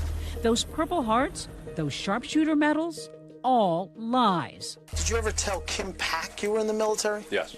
Okay. Did she ever do a project for college, and part of the project was you being in the military? Yes. And what you went through? Yes. And that you carried bodies? Yes. And the torture that you had gone through? Yes. Did you ever tell anyone that you were a Green Beret? Yes. Who'd you tell? I don't recall how many people I told. So he created this background that didn't even really exist. That is correct. Once you start examining someone who is bold enough to engage in stolen valor, you start realizing that there are other aspects to this man's life that would require us to investigate. But in that deposition, Dr. Kaufman posits his own theories about who may have killed his wife. Who do you think did it? I thought it could be someone who was one of the veterans. The last choice was that it was someone in a motorcycle gang. What motorcycle gang? The Pagans. The pagan motorcycle gang? Remember, April had a penchant for motorcycles. Could that mean she was in deep with the kind of people known for violent behavior? The pagan outlaws are the equivalent of the Hell's Angels. They are felons of the most dangerous sort. Coming up, a stunning turn in the Kaufman case. No, I'm killing myself. Leading to a standoff in the Garden State. Drop the gun! No, I'm not going to jail for this. Put the weapon down. No! Stay with us.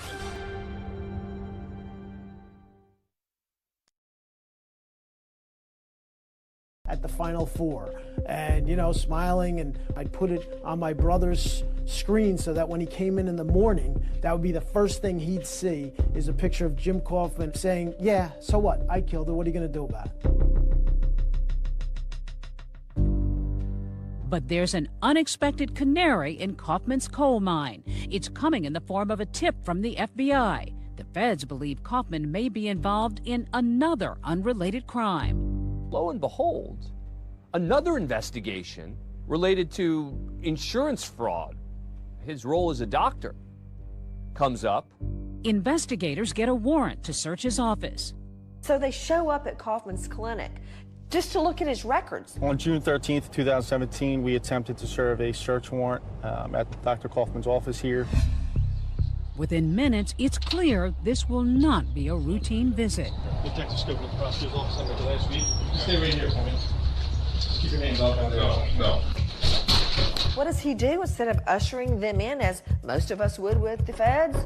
No, he grabs a 9mm Ruger. A police body cam captures it all. You can see and hear him refusing to let authorities inside. I have one at gunpoint, Dr. James Kaufman. He has a weapon.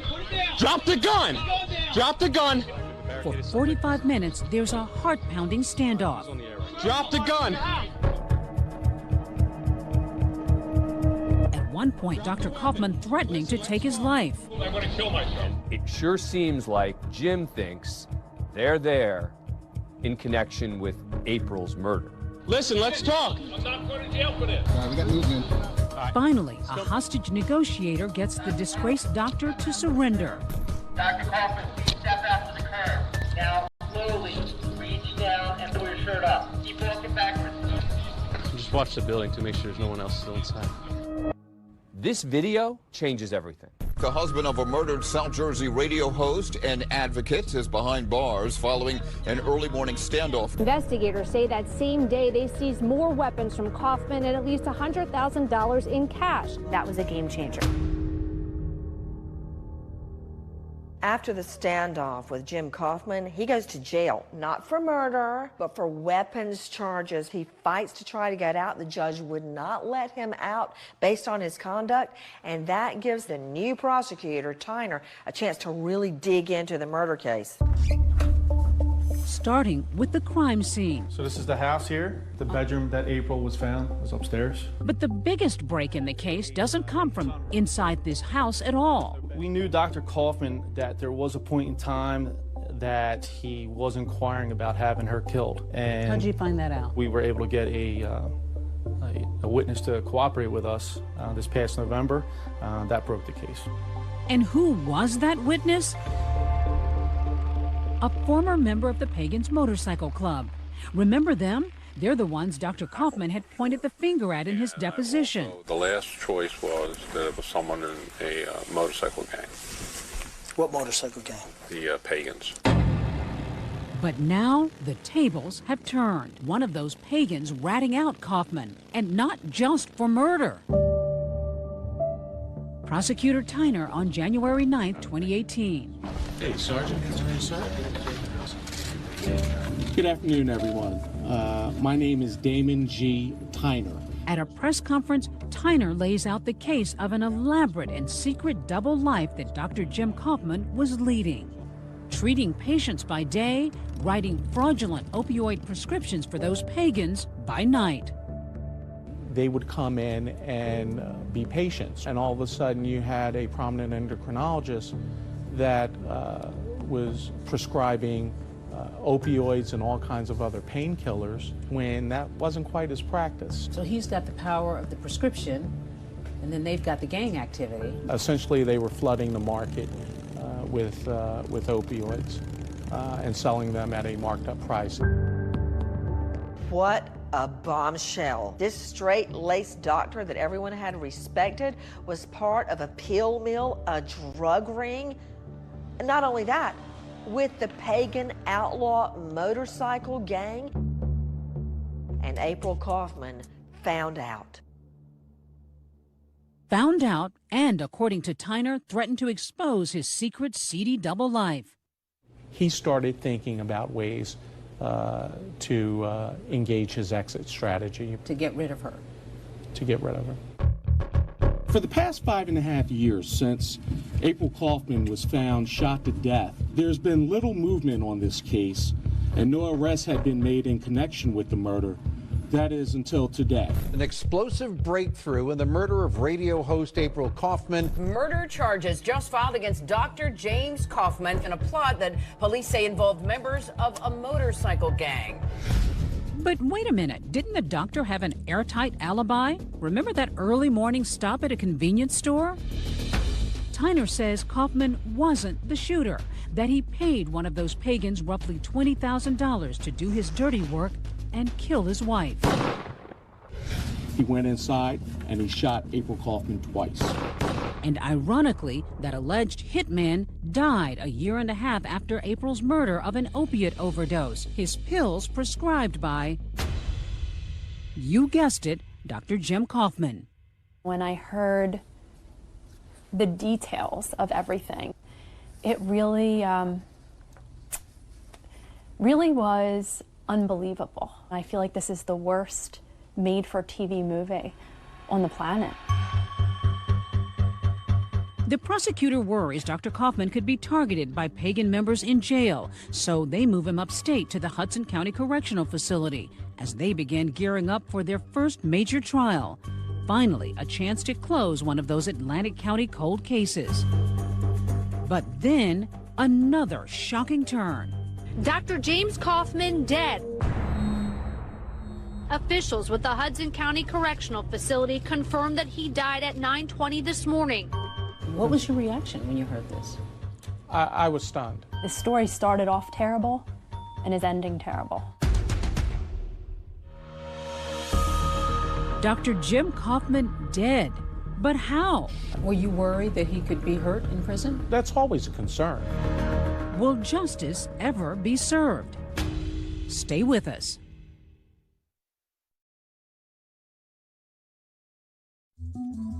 It's been a long, strange trip for Dr. Jim Kaufman, from a plush suburban cul-de-sac to the Hudson County Jail. His new home, a 6 by 9 foot cell like this. This is unit. This is Charlie 500 East. Maximum security. The inmates, many considered violent and dangerous, were Dr. Kaufman's new neighbors as he awaited his trial in a facility just across the river from New York City. What kind of crimes? You're talking murder. It's rare to get a look inside these tight quarters unless you're an inmate, but corrections officers agreed to take us in, recalling that fateful morning. Just after serving Dr. Kaufman breakfast, they made a grim discovery. The doctor was dead, hanging himself with a laundry cord. I was stunned, but that's, in retrospect, that's what convinces me now more than ever that he understood that the end was near. He realized it had all caught up with him. Yes, I think so. Bottom line, he had his wife murdered, and the only way out for him was suicide. Kaufman did leave something behind in that jail cell. This note obtained by 2020.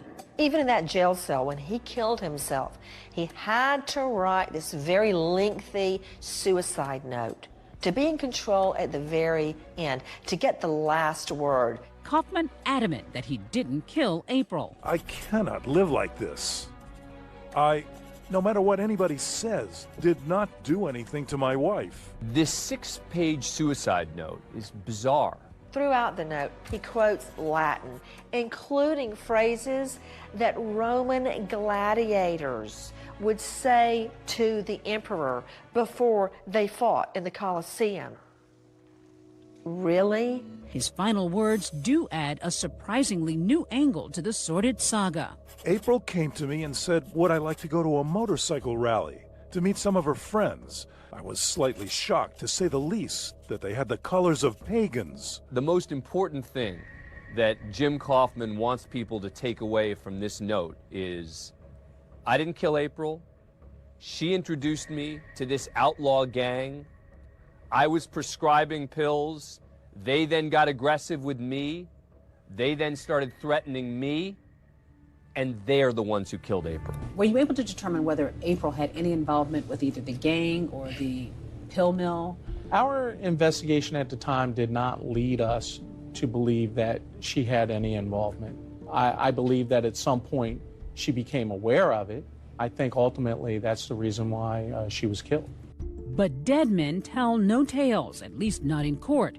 And with both that alleged hitman and Jim Kaufman deceased, Tyner's last call for justice rests with the case he's building against the accused pagan ringleader, who he believes conspired with Kaufman to kill April. He's pled not guilty. There is an aspect of the investigation that's continuing with a defendant who is still pending trial.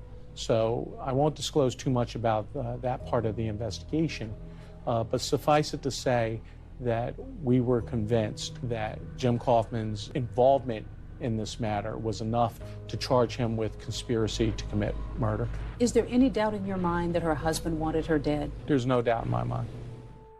A painful conclusion for a grieving daughter, yet a measure of solace.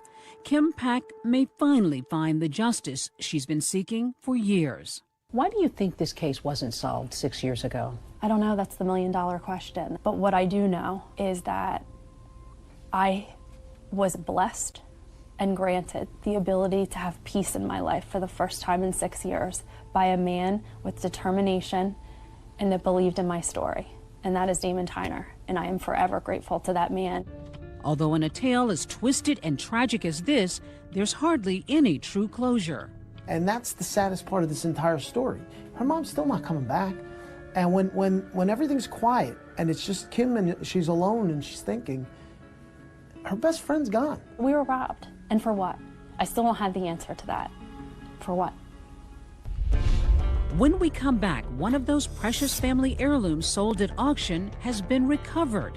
The secret message from beyond the grave found inside, next.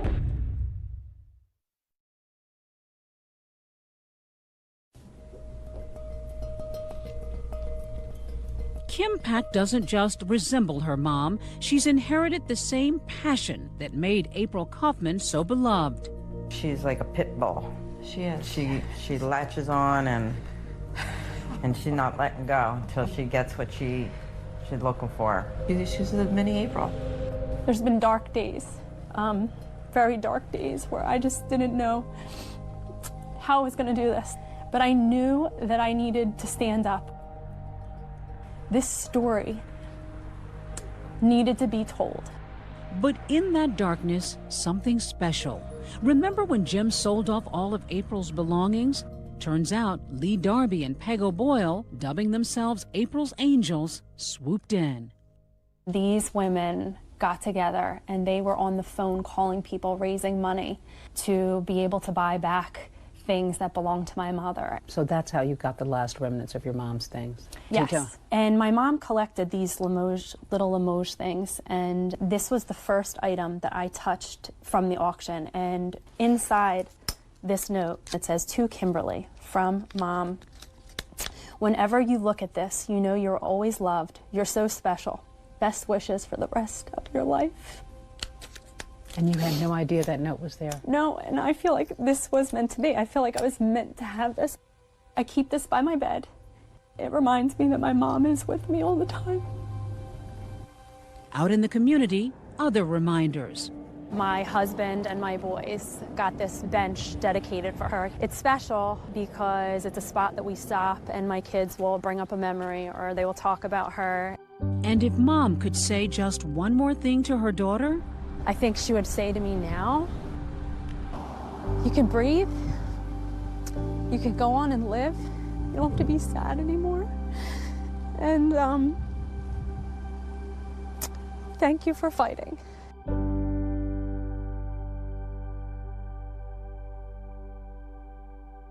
बाग बहारां जिथे गुल गुलजारां जिथे बाग बहारां जिथे गुल गुलजारां जिथे जन्नत नी तस्वीर देश माड़ा कश्मीर सोना देश माड़ा कश्मीर देश माड़ा कश्मीर सोना देश माड़ा कश्मीर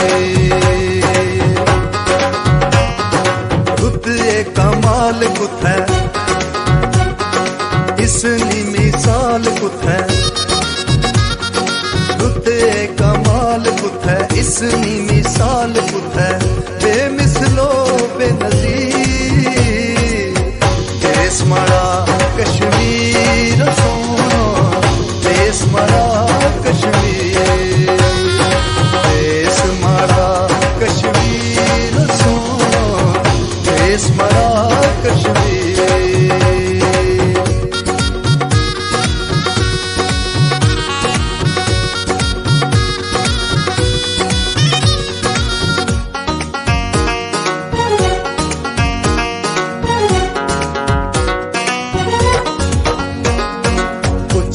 पहाड़ा वाला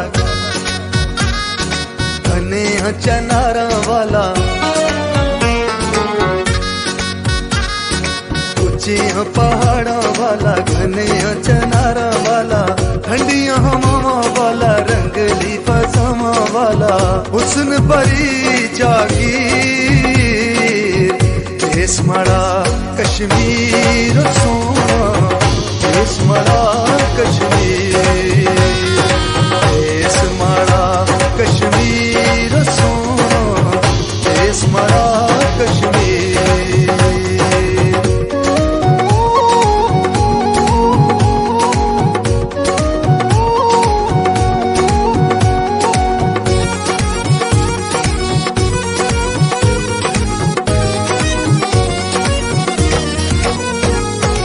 मिठे मिठे गीत गाने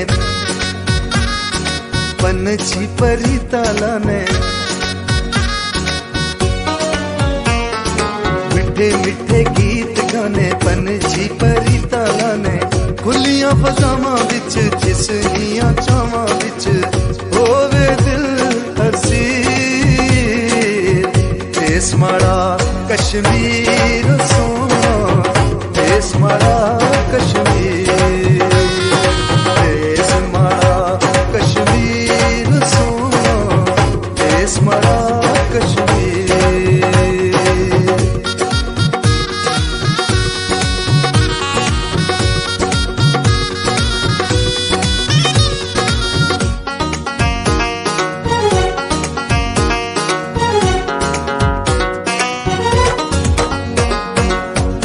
जइयां सूरतां ने वफानियां मूरतां ने फुल्लां जइयां सूरतां ने वफानियां मूरतां ने जाई जाई जागतां ने जिसनियां शोरतां ने लोको आलमगीर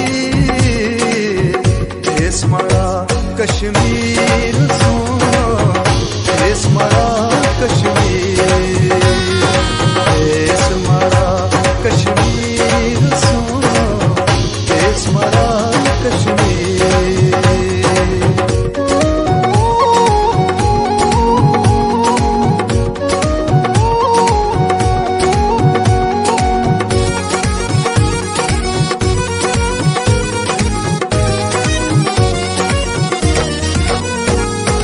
वतना तू दूर हो बड़े मजबूर हो वतना तू दूर हो बड़े मजबूर हो याद जदों